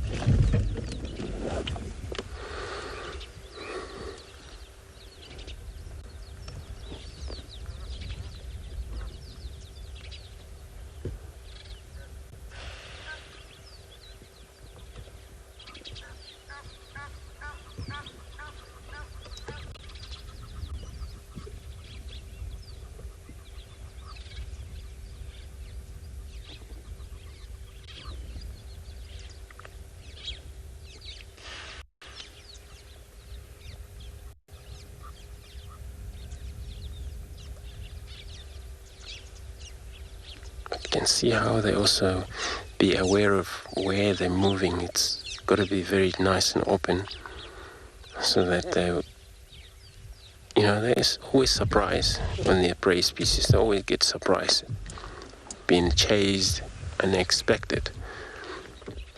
Would be actually very good for cheetah to come out into this area like this because it's very nice and open. They can exercise their speed they need when they chase such a prey like this.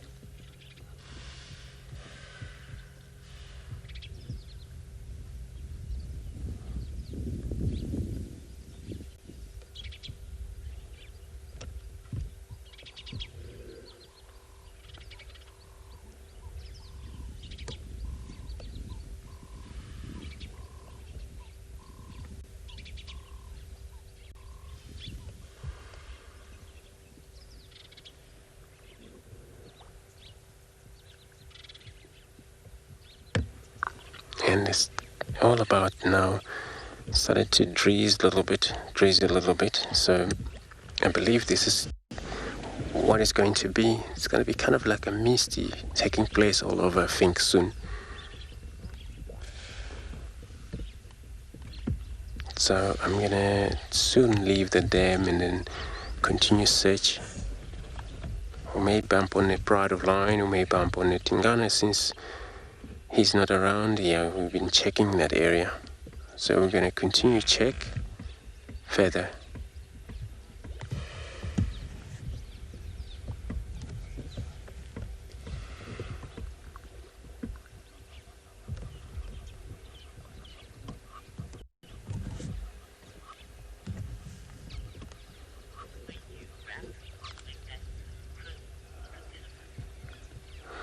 So everybody, I'm going to continue my search, and then in the meantime, let's go across to Chris, where he still has his elephant there.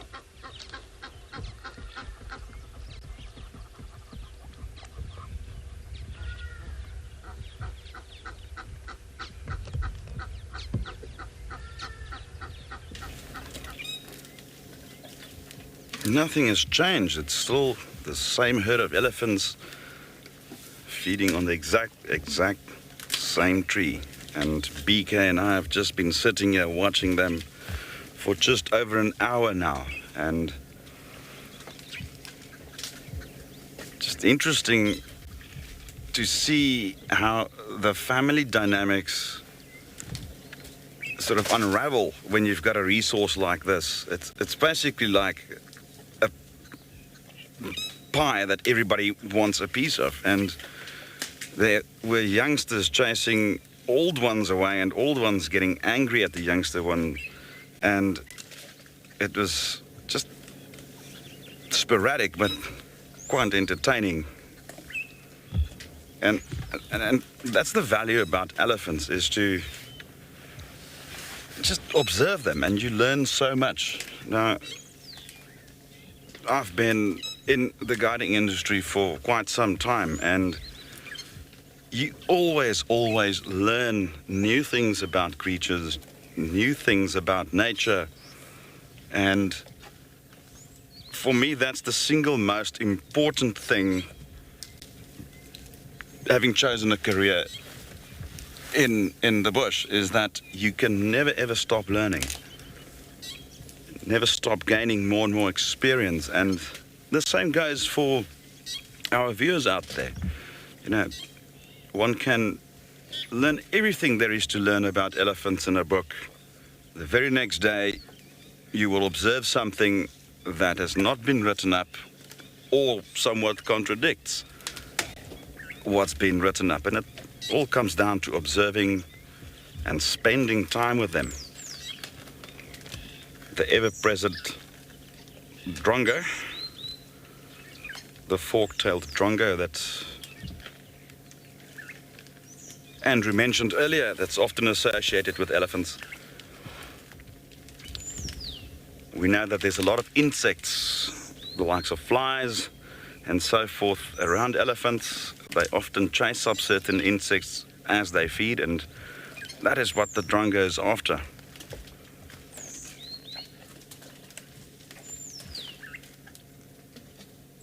We had a discussion earlier about the old females. You can see the one that we just witnessed, how deeply sunken those temples are. And that is a sign of a mature, possibly quite elderly elephant. And that one is also a female, so that could possibly be the matriarch.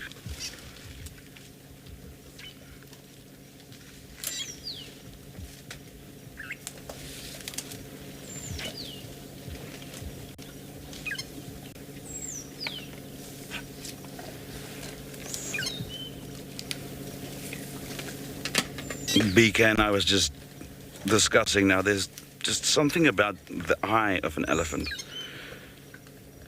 When they calm like this, I don't think there's any animal with what I refer to as a softer eye.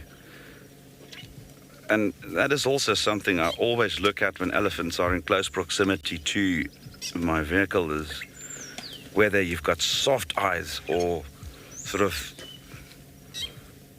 opened up, very aggressive looking eyes. And if you can look at that one there, it's as soft as you can get, as calm as you can get, and that is just magnificent.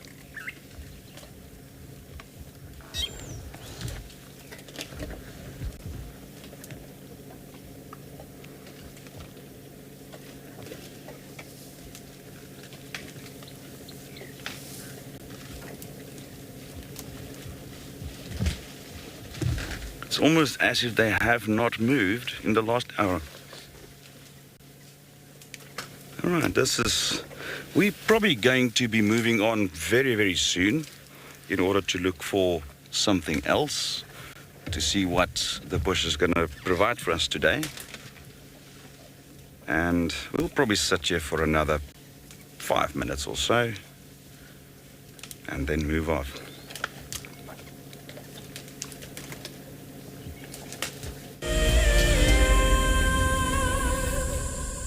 The Masai Mara in Kenya is an iconic wilderness filled with life. Its inspirational beauty has captivated our hearts on WildEarth for many years.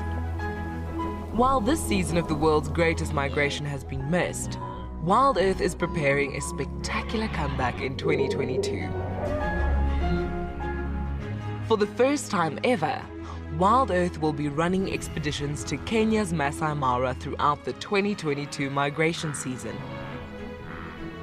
Hosted by David Githu and Isaac Rotich, you could be a part of the team that shares the Wildebeest migration with the world, live on WildEarth's daily safaris.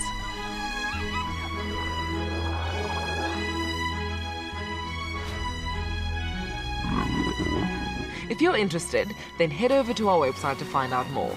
Bookings open on Sunday the 22nd of August, straight after the Sunset Safari.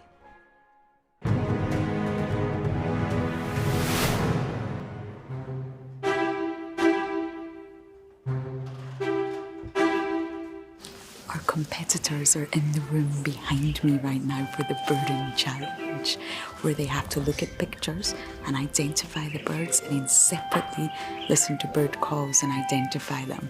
But it's not easy. This is going to be the toughest one yet.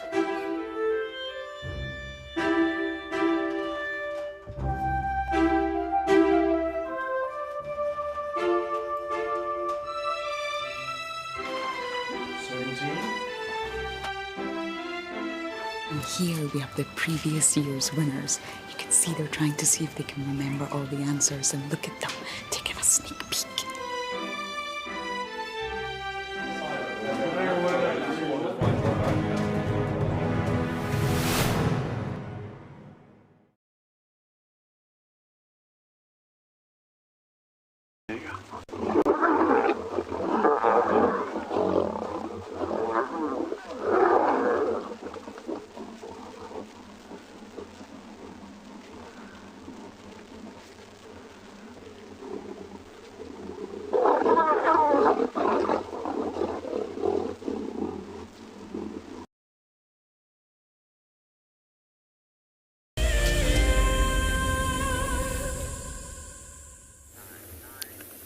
Welcome back to Bushwalk. We were talking about how animals communicate this morning, either by using sound or by using smell, and sometimes also by creating sounds.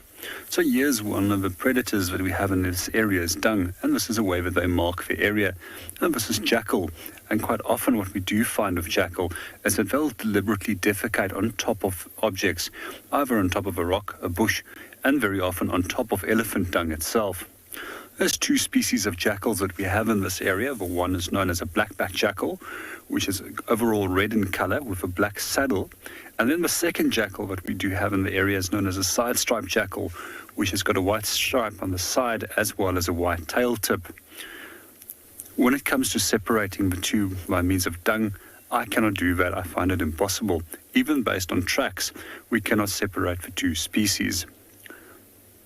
We also often hear jackals communicating by means of sound, and each and every jackal has got its own unique sound that it can produce. It's therefore suggested by researchers that they use it for individual contact and identification. It's also interesting that that specific sound is what made the ancient Egyptians believe that jackals were associated with the afterlife and would lead people into the afterlife when they have died. And one of the prominent gods that we see in Roman culture is Anubis. We're going to go and see what else we can go and find.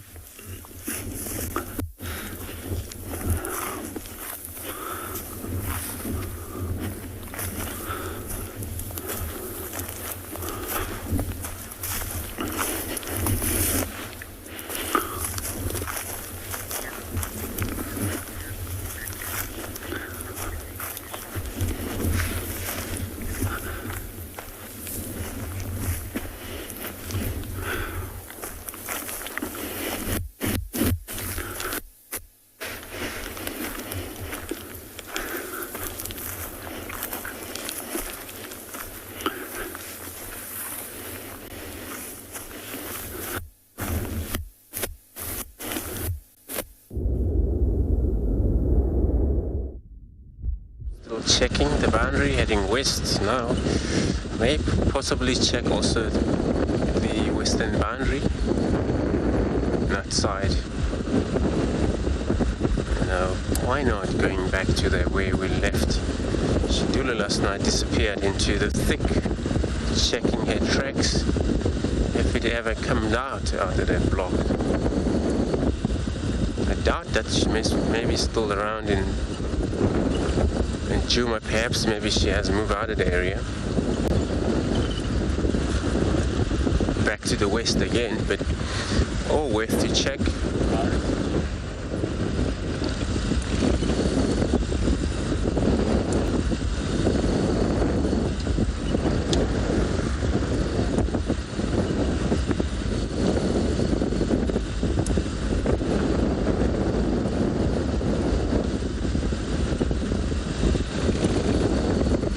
Interesting things about trekking, so it's quite a few things that you look at. Tracks, and also look around for the movement or sort of weight of an animal. Checking on top of these mounds, on top of the trees.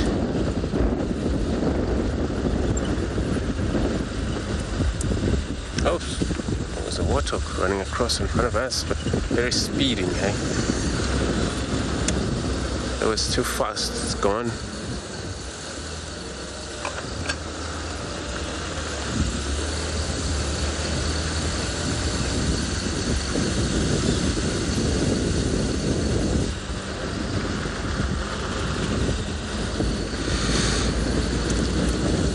Not sure what, maybe that warthog was on in chase.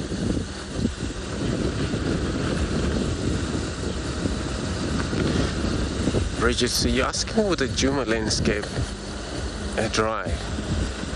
It is actually dry. The winter is actually pretty much everywhere in the Leopard dry.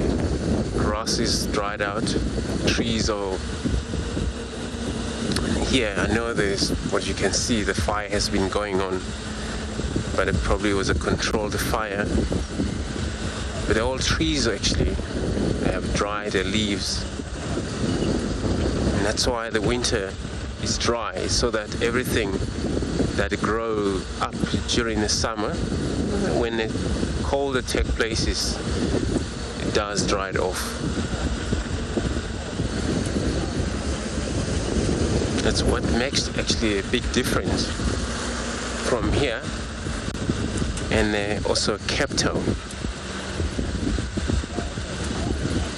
due to the rainfall, month of rain. It's actually a difference. Makes a lot of a difference.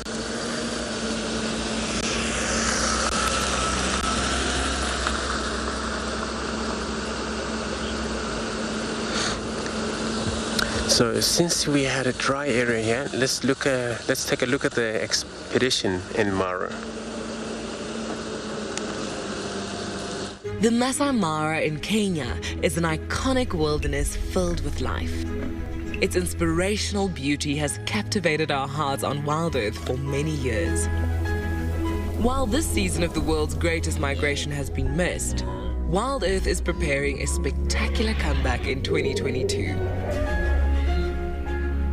For the first time ever, WildEarth will be running expeditions to Kenya's Masai Mara throughout the 2022 migration season. Hosted by David Githu and Isaac Rotich, you could be a part of the team that shares the Wildebeest migration with the world, live on WildEarth's daily safaris.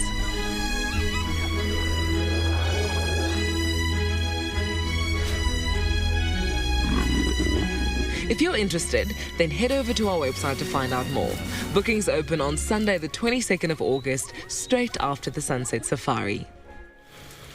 Well, it seems like the elephants are having an extended breakfast this morning.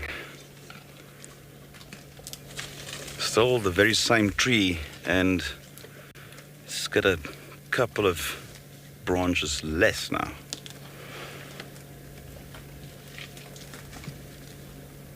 Not much has changed. It's still very much the same individuals, and we can still hear several other elephants around us that we cannot see. So this herd is quite widespread. The possibility also remains that it might be other herds that are in the proximity as well. We know that elephants other than moving in herds, they also move in super groups, which are loosely connected herds that will also move together through a larger area, the likes of the Sabi Sand Reserve.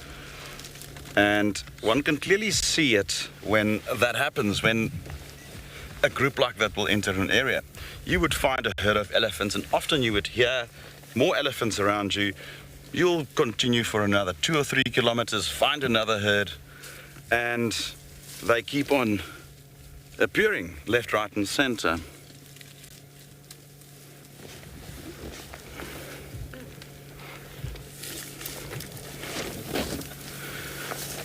Now, other than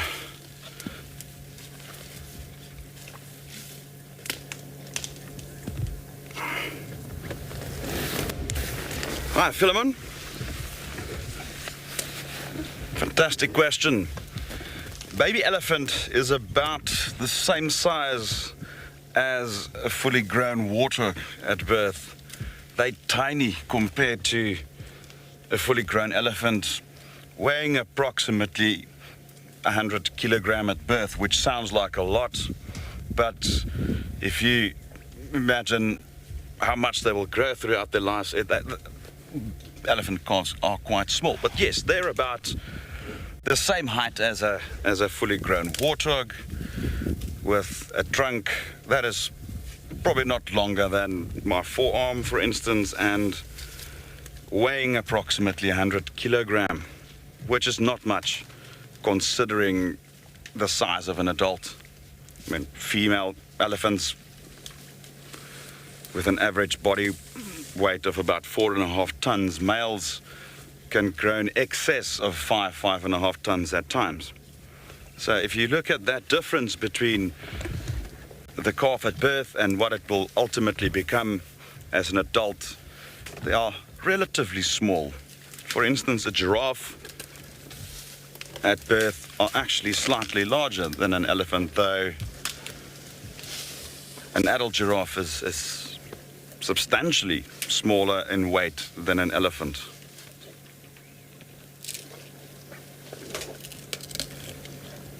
Wow, what a morning. This is exactly what our plan was when we embarked on our live adventure, is to locate them, spend time with them, and just appreciate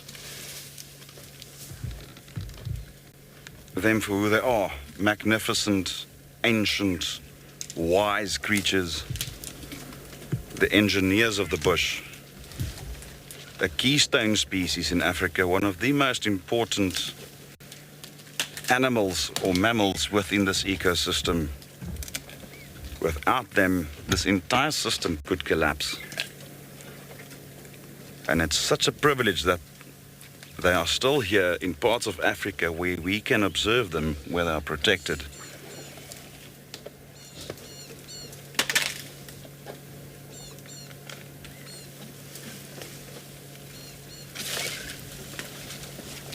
Just a privilege it is.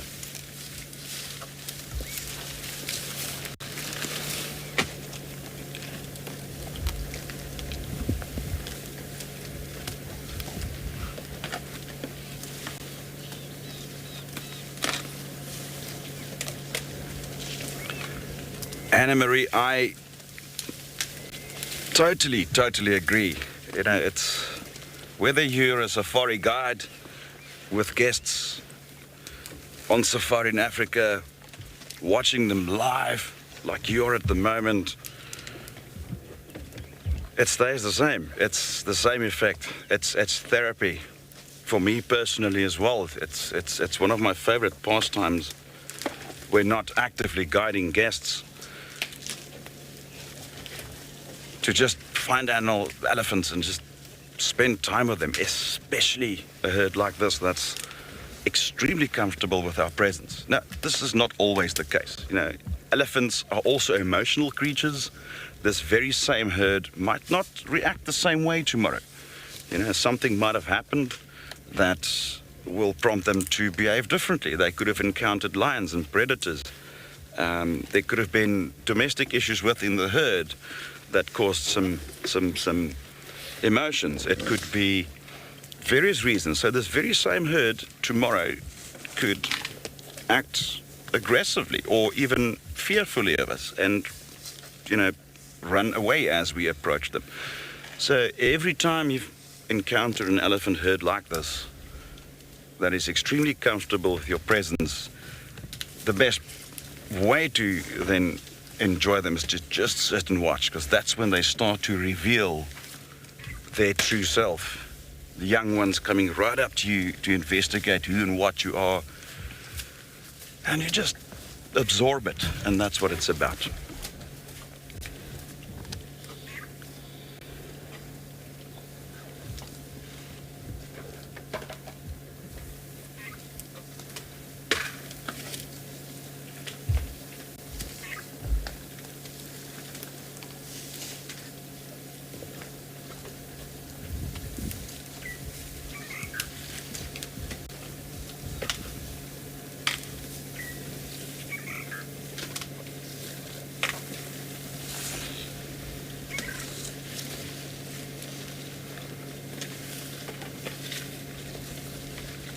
I think the word is mesmerizing, just to sit and watch them like this.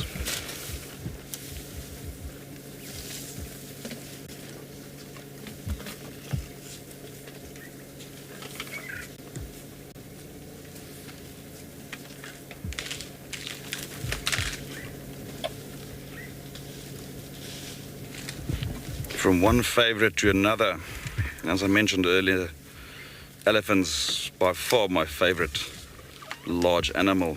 But there we have one of my favorite birds, the fork-tailed drongo. Extremely resourceful, but also incredible attitude the bird sometimes shows. It is a very common sight here when we see birds of prey, eagles, falcons, hawks, owls,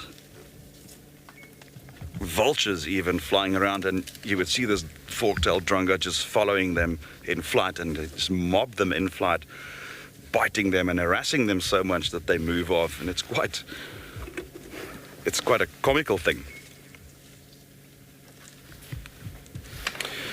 Well, BK and I are going to be moving off a little bit further west just to see what else we're going to be rewarded with this morning. We've had a fantastic time with this herd of elephants, and we're going to leave them as we found them, relaxed, calm, and having their breakfast.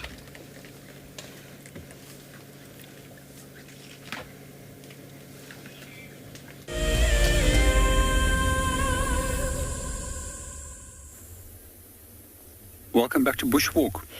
We're just busy admiring these beautiful raisin bush flowers. And I just looked on the clock and I noticed that it was the 21st of August today. A lot of the trees have actually started flowering much earlier in the low-veld region of South Africa. However, this area is much warmer compared to the rest of South Africa, and therefore things normally start growing a little bit quicker. So a month from today, we'll be on our equinox, where the sun will be directly over the equator, and that will start heralding the approach of winter in the northern hemisphere and the approach of summer in the southern hemisphere. And as we progress towards the equinox, we'll start noticing more and more of the trees actually flowering. Some of the trees that started flowering on its earliest was actually the knobthorns, which already had flowers on by the beginning of June, and progressively started more and more trees would start to flower. These little flowers, they provide nectar, so they provide a rich source of food for a wide range of insects as well as birds. Once these little flowers are pollinated, they generally develop into a seed or into a fruit, which also becomes another food item for a number of different animals out here. And in the case of the grevias and raisin bushes, these fruits are often eaten by monkeys, baboons, and a range of different bird species. Warthogs will also eat them. In general, the seeds of the raisin bushes are quite hard, and they have to actually go through the stomach of an animal so that the acid will assist breaking down the hard outer layer and then will allow it to germinate more effectively. Little fruits are also one of my favorites, and quite often these fruits are actually fermented, and they're also made into alcoholic beverage. Quite often they also provide it as a drink for women who has gone through labor, just to provide them with that little bit of extra energy.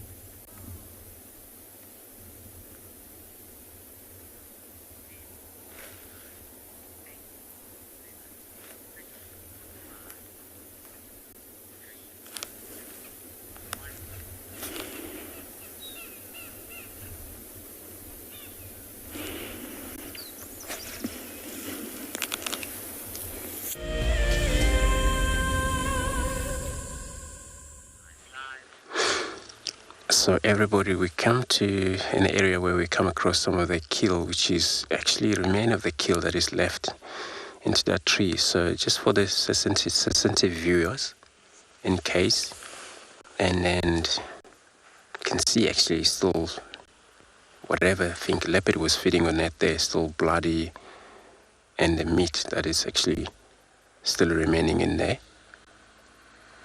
But we couldn't see any cat around here. Was there a hyena that actually also vanished into the bush? We don't have a visual for now.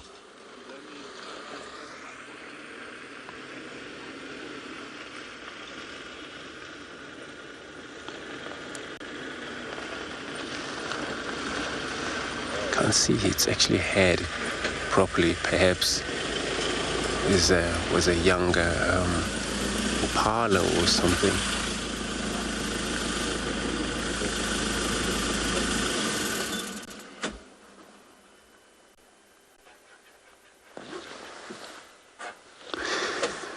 So it's actually well balanced in there. It won't gonna fall off. Wherever that leopard might be, it's pretty much sure that the meat it won't gonna be taken unless if there is another species may come to the area. That maybe it could happen that another leopard would steal that, but not an hyena, not an.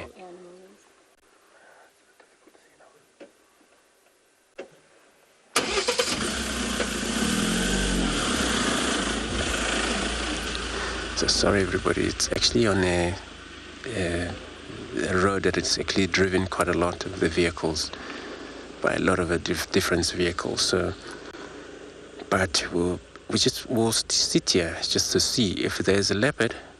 Probably since that hyena has vanished, we may see that leopard come back, and then from there we'll tell which one is it, because that's the Tswalu. When we left her, she was actually moving kind of west in that direction. Could happen it's her, maybe it's another leopard here. Just across the boundary there where it's Aratuza, where joined Gary Main and the Trampolium Junction.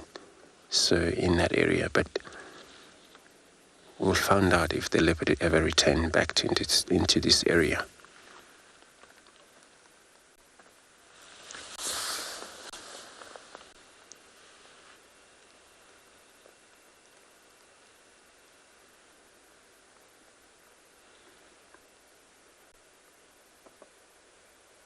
And it's amazing how he used such a trees like this. It's actually very a rough bark you can see, but it's all a tamboti tree species of the tree that we find mainly along the drainage line systems. That's where you see a lot of these trees, pretty much a lot.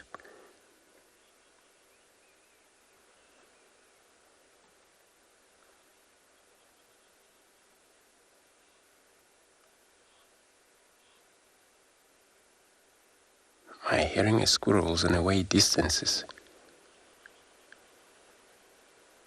Still far away, so we're gonna take another moment here. We're still gonna be here for a little bit, and then just to see if it's gonna be any change for sure, because it's very interesting to see which leopard.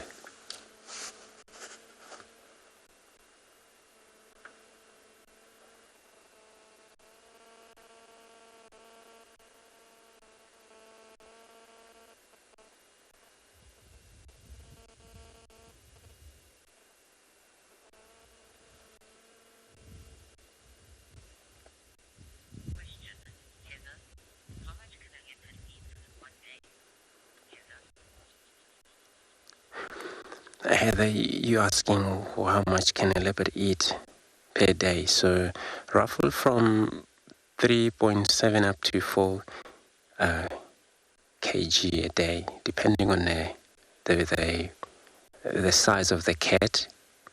There's some males that can be too big in size.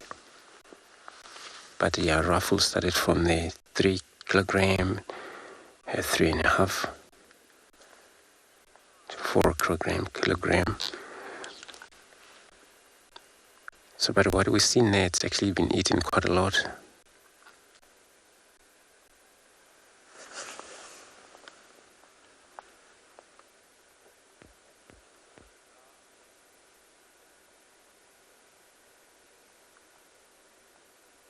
And some leopard may end up consuming anything from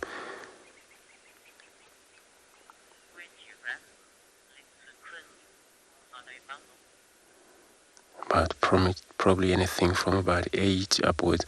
In the meantime, everybody, let's go across to the Chris, who is on a bumble while we're still stationary here, to see what is going to happen.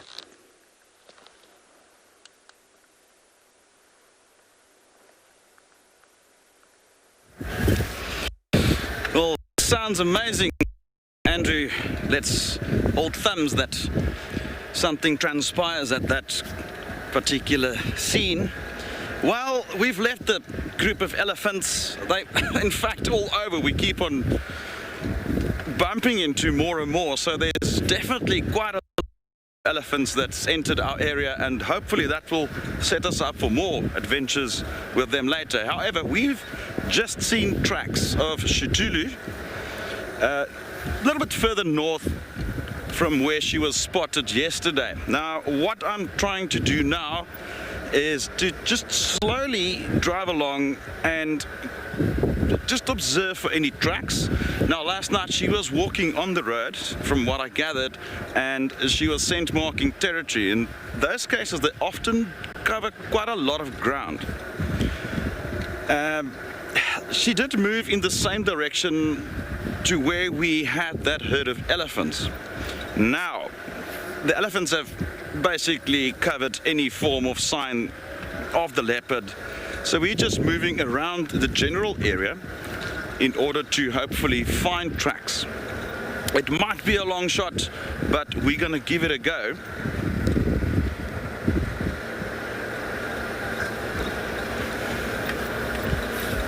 And it's difficult conditions to track animals when there is no actual sunlight. Overcast conditions like this, you know, makes it difficult. There's less shading on the track, and it could be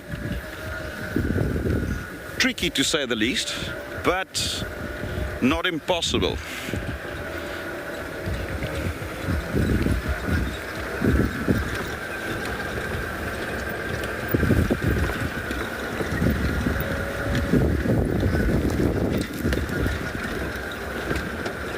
Up ahead we do have a bit of a drainage line. You can see the terrain going down, and that could potentially be an area where she might have been heading to.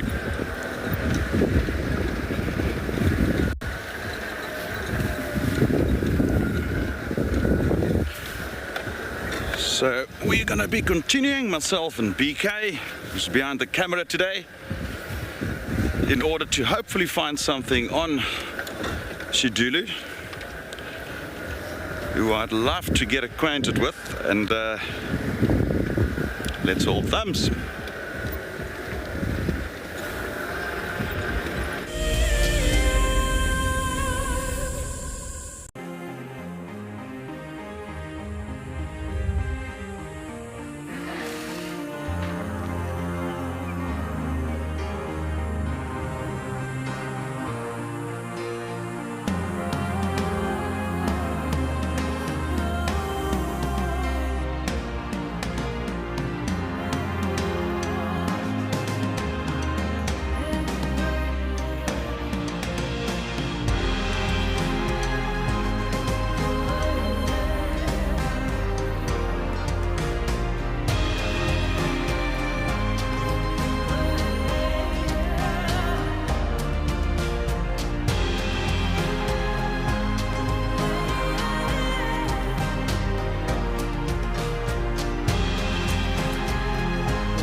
me, the best part about being a guide is being able to live out in Africa's wild places and being able to share that with people.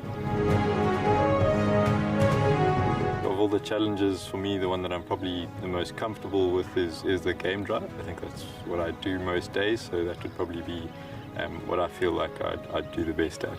It's like someone's put little Lego blocks up there and made this perfect little sort of statue, and there's another one further along as we drive. One of the challenges I'm the most nervous about would probably be shooting. I think on the day there's always quite a bit of pressure and intimidation, always associated with it, but I guess we'll see how it goes.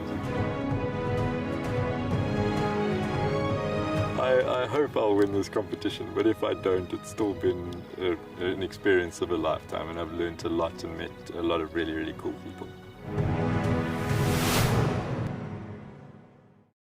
I've seen something I've never seen here before. Look at these cubs. One is crossing the river. It's being washed away, unfortunately, but I'm sure the mother is going to save her. Look at that. How beautiful. Look at that. One crossing, two to go.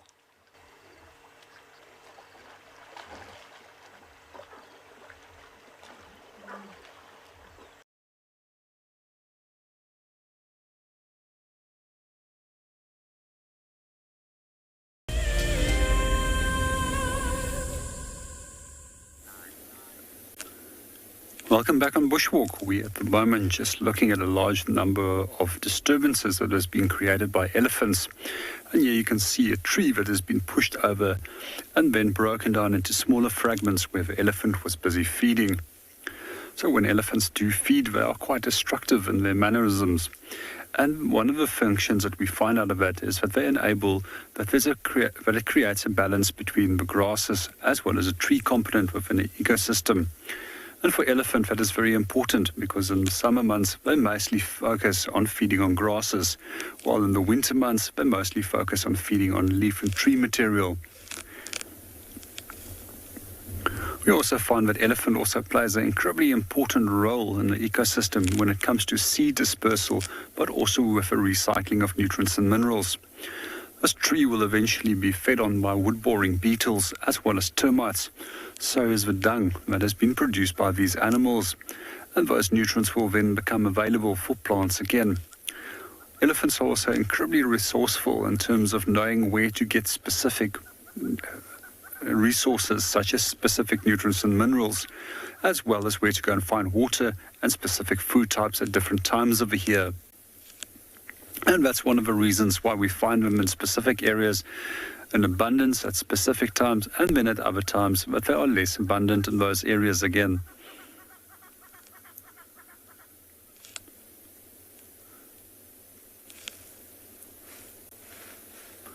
We're going to go and move off and go and see what else we can go and find.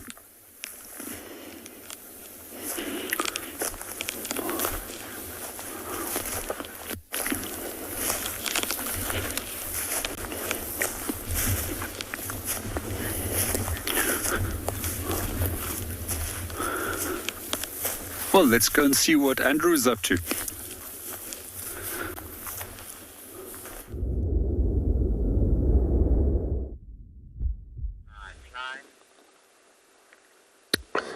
Thanks, JP. So what we're up to now, we discover that hyenas actually vanish off, and then didn't actually vanish too far away. Perhaps this is only about maybe giving a chance. If it ever happened that leopard is around here.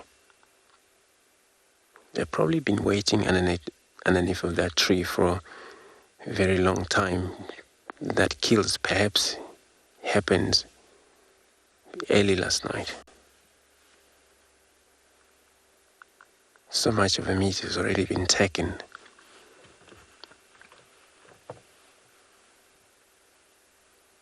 But I can tell you for sure, the hyena, they're so patient. They would wait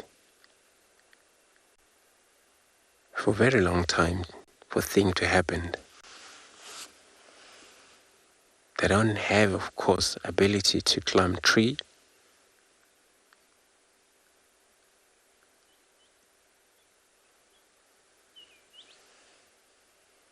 But they are powerful animals that can steal from a leopard quite a lot.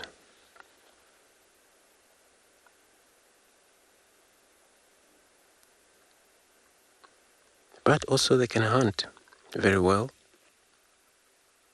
They're not only stealing.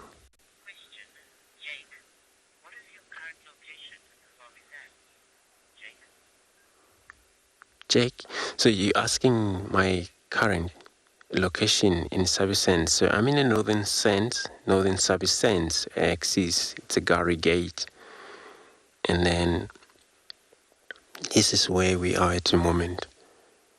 So it's actually a few locations. You got a southern sands and the northern sands. So we're pretty much in the north, where almost to the end of the northern end of Sabi Sands, where it's bounded with Manyaleti Game Reserve. And then on the eastern side, that's the Kruger National Park boundary, as always.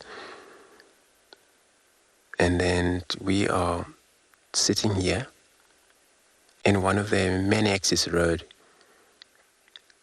through these lodges around here. From Gary Gate, it's one of the famous roads called Triple M and Junction Gary Main.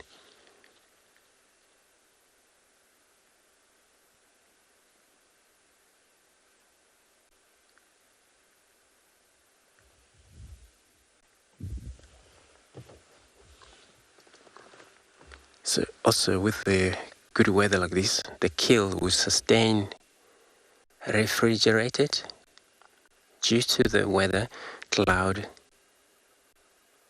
In fact, it was, when I came up, it was a little bit of a spitting, just a little bit. And then it all went stop again. It's probably going to continue again during the course of the day. I doubt if we would have a sunshine of the day. We're just going to see.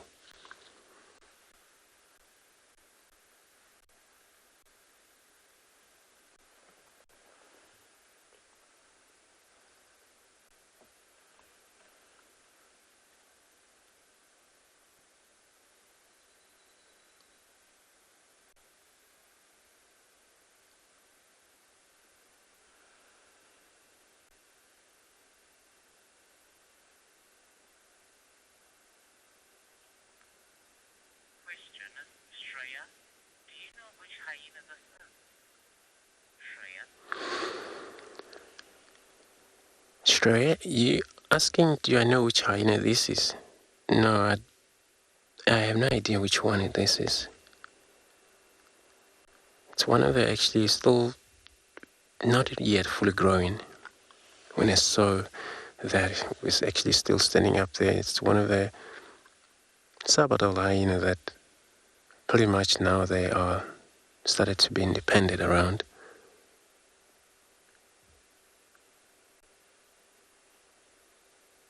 Perhaps part of a Djuma clan, the position of where we are, I know there's more of another clan up in the Elephants Plains that also forage through around. So it could happen that it's part of a Djuma clan or the other clan.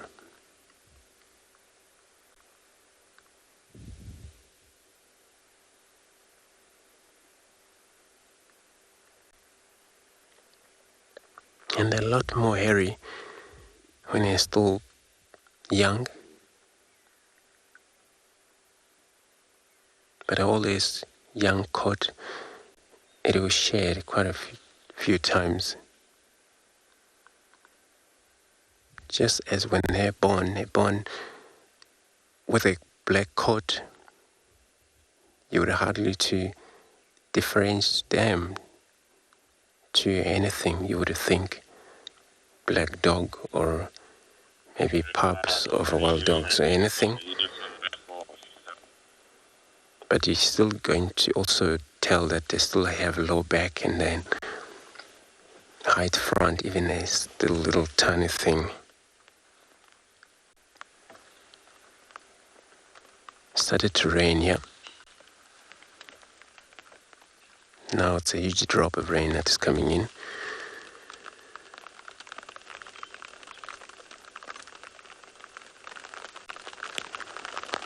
It's a crested Franklin's.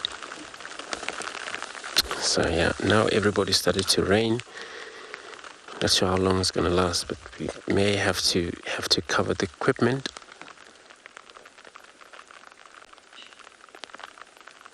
So it mustn't get wet.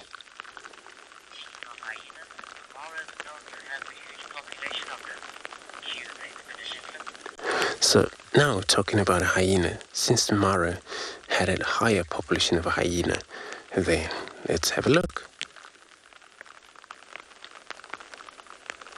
The Masai Mara in Kenya is an iconic wilderness filled with life. Its inspirational beauty has captivated our hearts on WildEarth for many years. While this season of the world's greatest migration has been missed, WildEarth is preparing a spectacular comeback in 2022. For the first time ever, WildEarth will be running expeditions to Kenya's Masai Mara throughout the 2022 migration season. Hosted by David Githu and Isaac Rotich, you could be a part of the team that shares the Wildebeest migration with the world, live on WildEarth's daily safaris.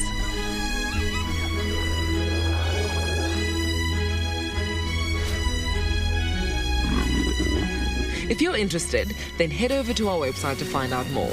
Bookings open on Sunday the 22nd of August, straight after the Sunset Safari.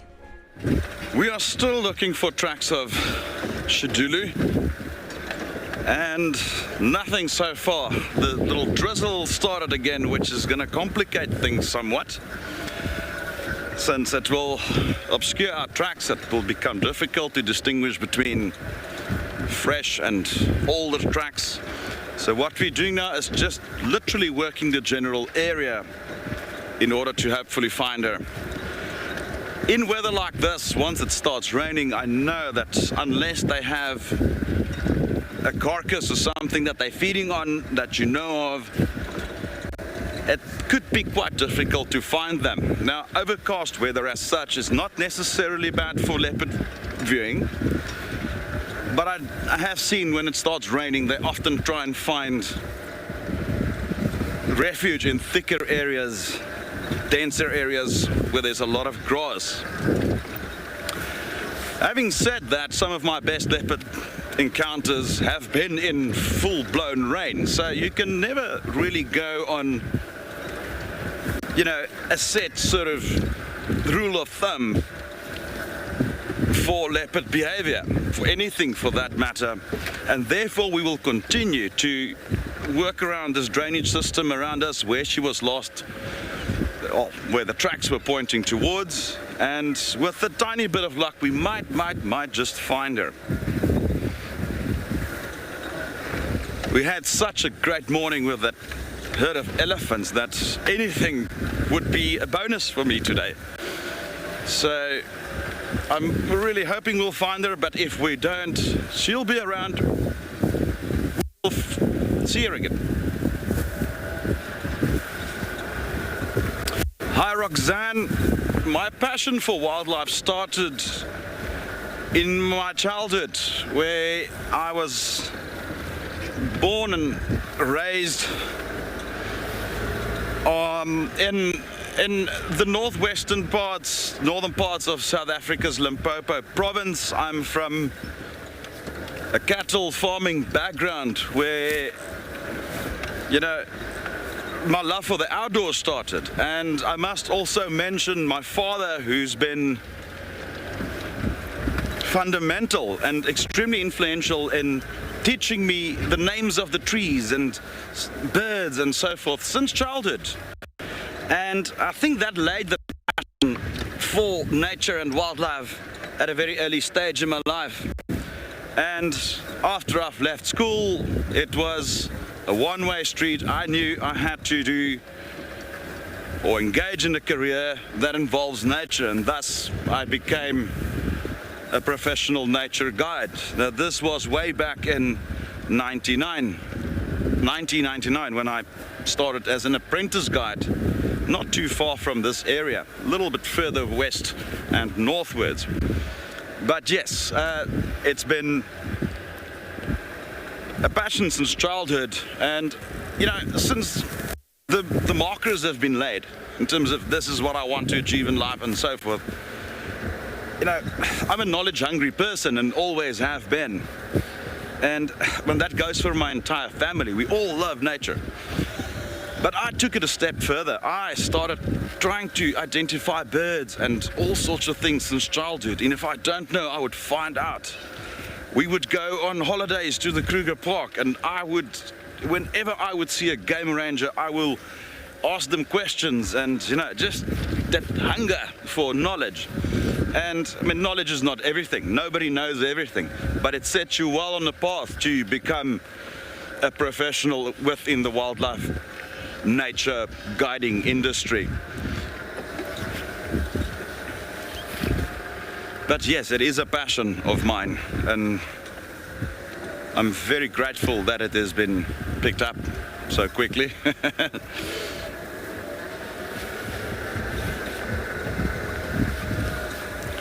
Well, we'll slowly continue back towards the quarantine area where those tracks have last pointed towards, and if anything comes up, we will hopefully be able to reach out to you again. But at the moment, we're just going to continue slowly and look for tracks.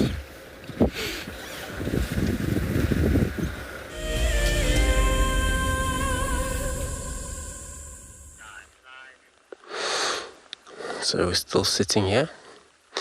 It is drizzling. For now, it's already started.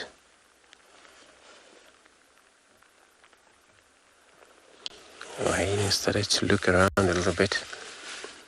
There is no yet sign of the leopard coming in, and that the hyena only hoping for any movement of the leopard. Once the leopard got up into a tree, and the hyena probably is going to sit underneath, hoping for any bones that may have fallen off during that feed.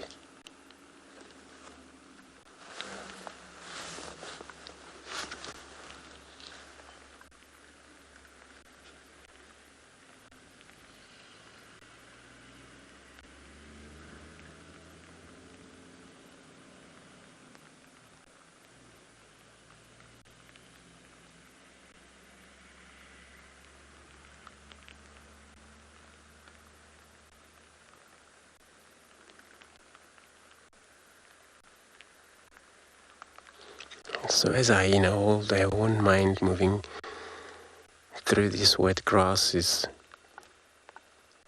But leopard, they would really love to be up in trees also. When the grass is wet, they're more likely to be on the roads, pretty much. And they're gonna off-road when they have to.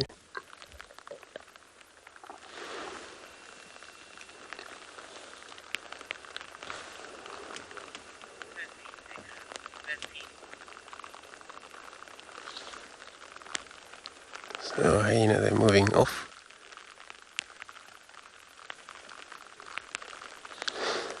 So we're gonna carry on, search around. Perhaps maybe that leopard is lying whether inside Djuma where we cannot see it, but we can keep searching around, yeah?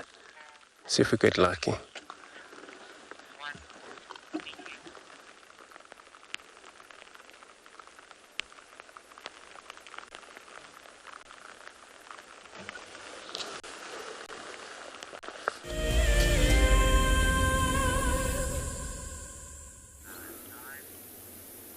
Welcome back to Bushwalk. At the moment we're watching some grasses over here that have died, and as you can see, everything is yellow at the moment, and the reason is all the nutrients and minerals have been extracted out of these grasses back into the root system, and they're going to wait for conditions to be optimal again before they're going to start growing and producing leaves and pushing chlorophyll into the leaf blades so that they can photosynthesize and produce food for themselves. Grasses are one of the most important food sources out here for herbivores, and we find that they will even feed on this dead grass at this time of the year. What we do find in the winter months is that animals have to feed longer on these grasses to try and get themselves full, and at the same time they're actually getting far less nutritional value out of those grasses compared to the summer months when the grasses are green. It comes to no surprise that animals actually start losing body condition at the end of winter. There is a number of animals that have got a number of unique strategies when it comes to grazing and feeding, and zebra is one of those. They're actually so good with extracting a large amount of nutrients out of these coarse, unpalatable grasses, and they tend to maintain a good condition year-round, and we'll often notice that by looking at their manes. When a zebra is in a poor condition, its mane will actually start flopping, and that's because the fat reserves have started to dwindle. Then some of the other animals that we have out here, such as Impala, they have the ability to feed on both leaf as well as grass material. Most of the time, they will be feeding on grass in the early parts of the summer months and switching over to other leaf material during the winter months. We refer to these animals as mixed feeders, and this is also one of the reasons why they're so successful, and has the ability to maintain a good condition throughout the year.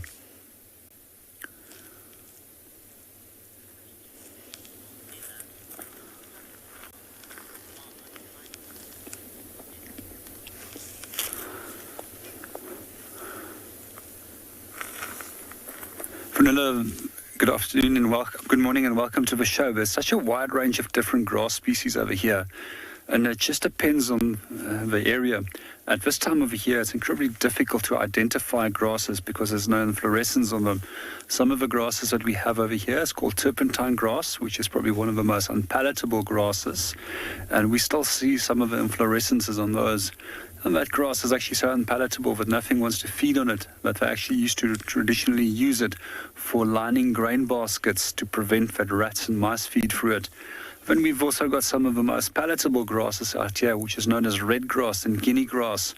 Red grass itself is one of the species of grass which we find quite commonly to the eastern half of South Africa's basalt plains, and that attracts a large amount of grazing animals to that specific area. The grass is over here. It's most likely stink grass, which I'm looking at, but it's difficult to identify it, as I mentioned earlier, without any inflorescence. Well, we're going to move off, and let's go and see what Chris is up to in Djuma.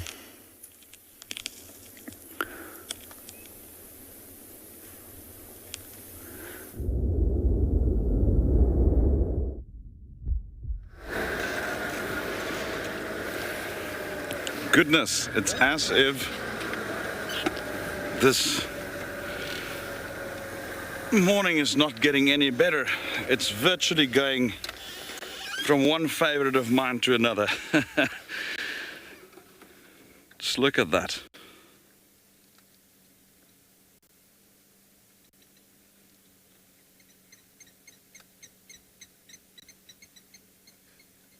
That is not a bird we see every day within the greater Kruger. The ground hornbill, the largest of our hornbill species.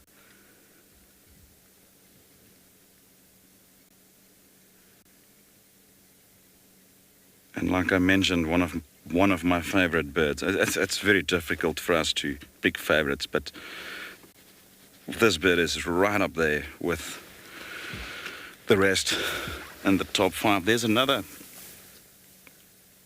portion of this group that Vika is just trying to relocate for us there. So what they are doing now, they do spend a lot more time on the ground than in flight or in trees. Oh, there's a little helmet shrike. Anyway, unlike the hornbills, the yellow-bill hornbill and the red and grey bill that we often see around our camps and so forth, that spend a lot more time flying. I just want to quickly move a bit forward so we don't lose visual of them. These birds spend most of their time on the ground foraging for rodents, snakes, lizards. They often tend to take pretty much anything they can catch and overpower. I've even seen them taking on tortoises. Those beaks are extremely hard, and they can in fact even target a tortoise. Right, so they are going to move off into a rather thick area, and we will, in all likeliness, lose visual of them. So what we're going to do... Oh, there's one coming out. Interesting, just as we approached this area, we found fresher tracks of what we think might be Tswalu, and this is when we encountered these guys. So as soon as they move off into that little thicket area there, we will be continuing to scan the area around us in order to hopefully find a sign of Tswalu.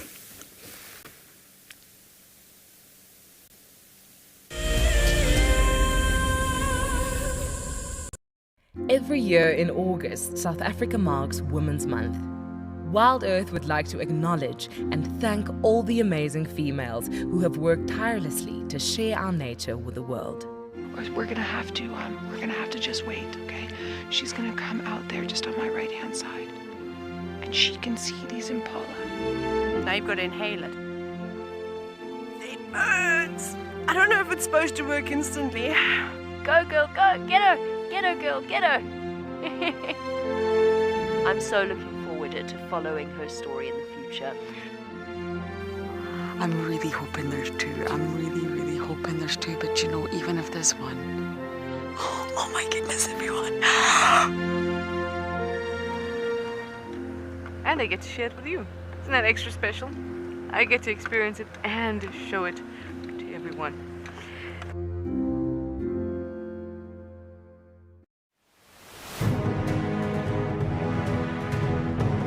Guiding as an industry has become, over time more and more professional and more recognized as a profession rather than just a hobby. And so to be recognized for that professionality is really kind of it's humbling, really, to be able to say that. It's definitely birding is the thing that I feel most comfortable with in terms of categories that we have here. At least comfortable. I mean, you never know how you're going to shoot on a particular day. You can have a good day where you blast everything as you need to, in terms of the targets, and then you can have a shocker where you just, miss a single shot here or there, and that's basically the end of your day. To be considered for such an experience is really a powerful thing, and so I'm here just to have a lot of fun and experience what the competition's all about.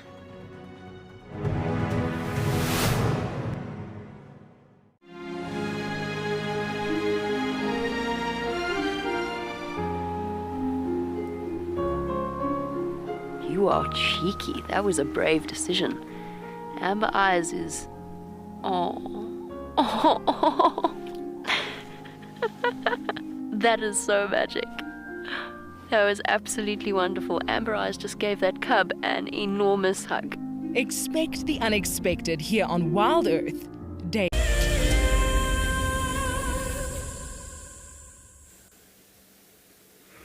Well, our hornbills have moved off, and the reason we came to this particular area is to find anything on that female leopard, which we think is Tswalu. At this stage, we only have tracks. Now, just look at the reaction of the impala herd in front of us. They are clearly quite nervous. Now, it could be the weather. We know that in this weather they could be a little bit more nervous. There's less light. But they definitely don't seem very calm. There's one on the left that's... I keep on looking, but not in our direction. It seems to be more to our left. So we'll just observe them, and, if there is a leopard around this area, they'll definitely make an alarm if they see it or smell it.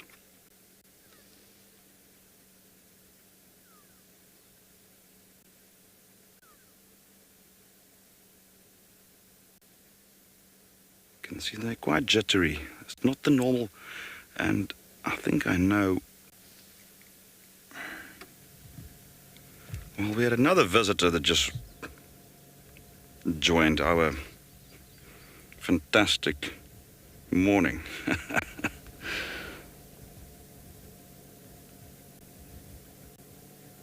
Wow.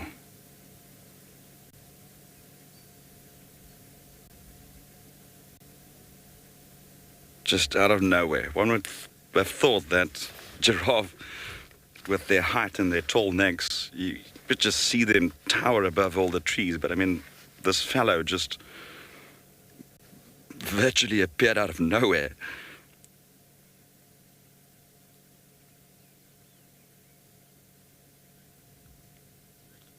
Wow.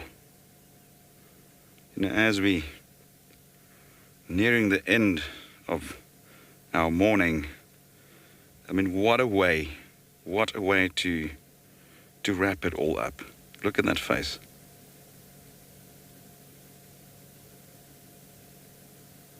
Starting off the morning with elephants, spending time with them.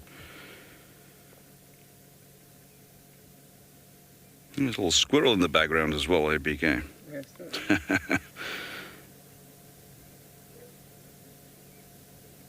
Now, this is quite an old male, and yeah, we'll just observe him and well,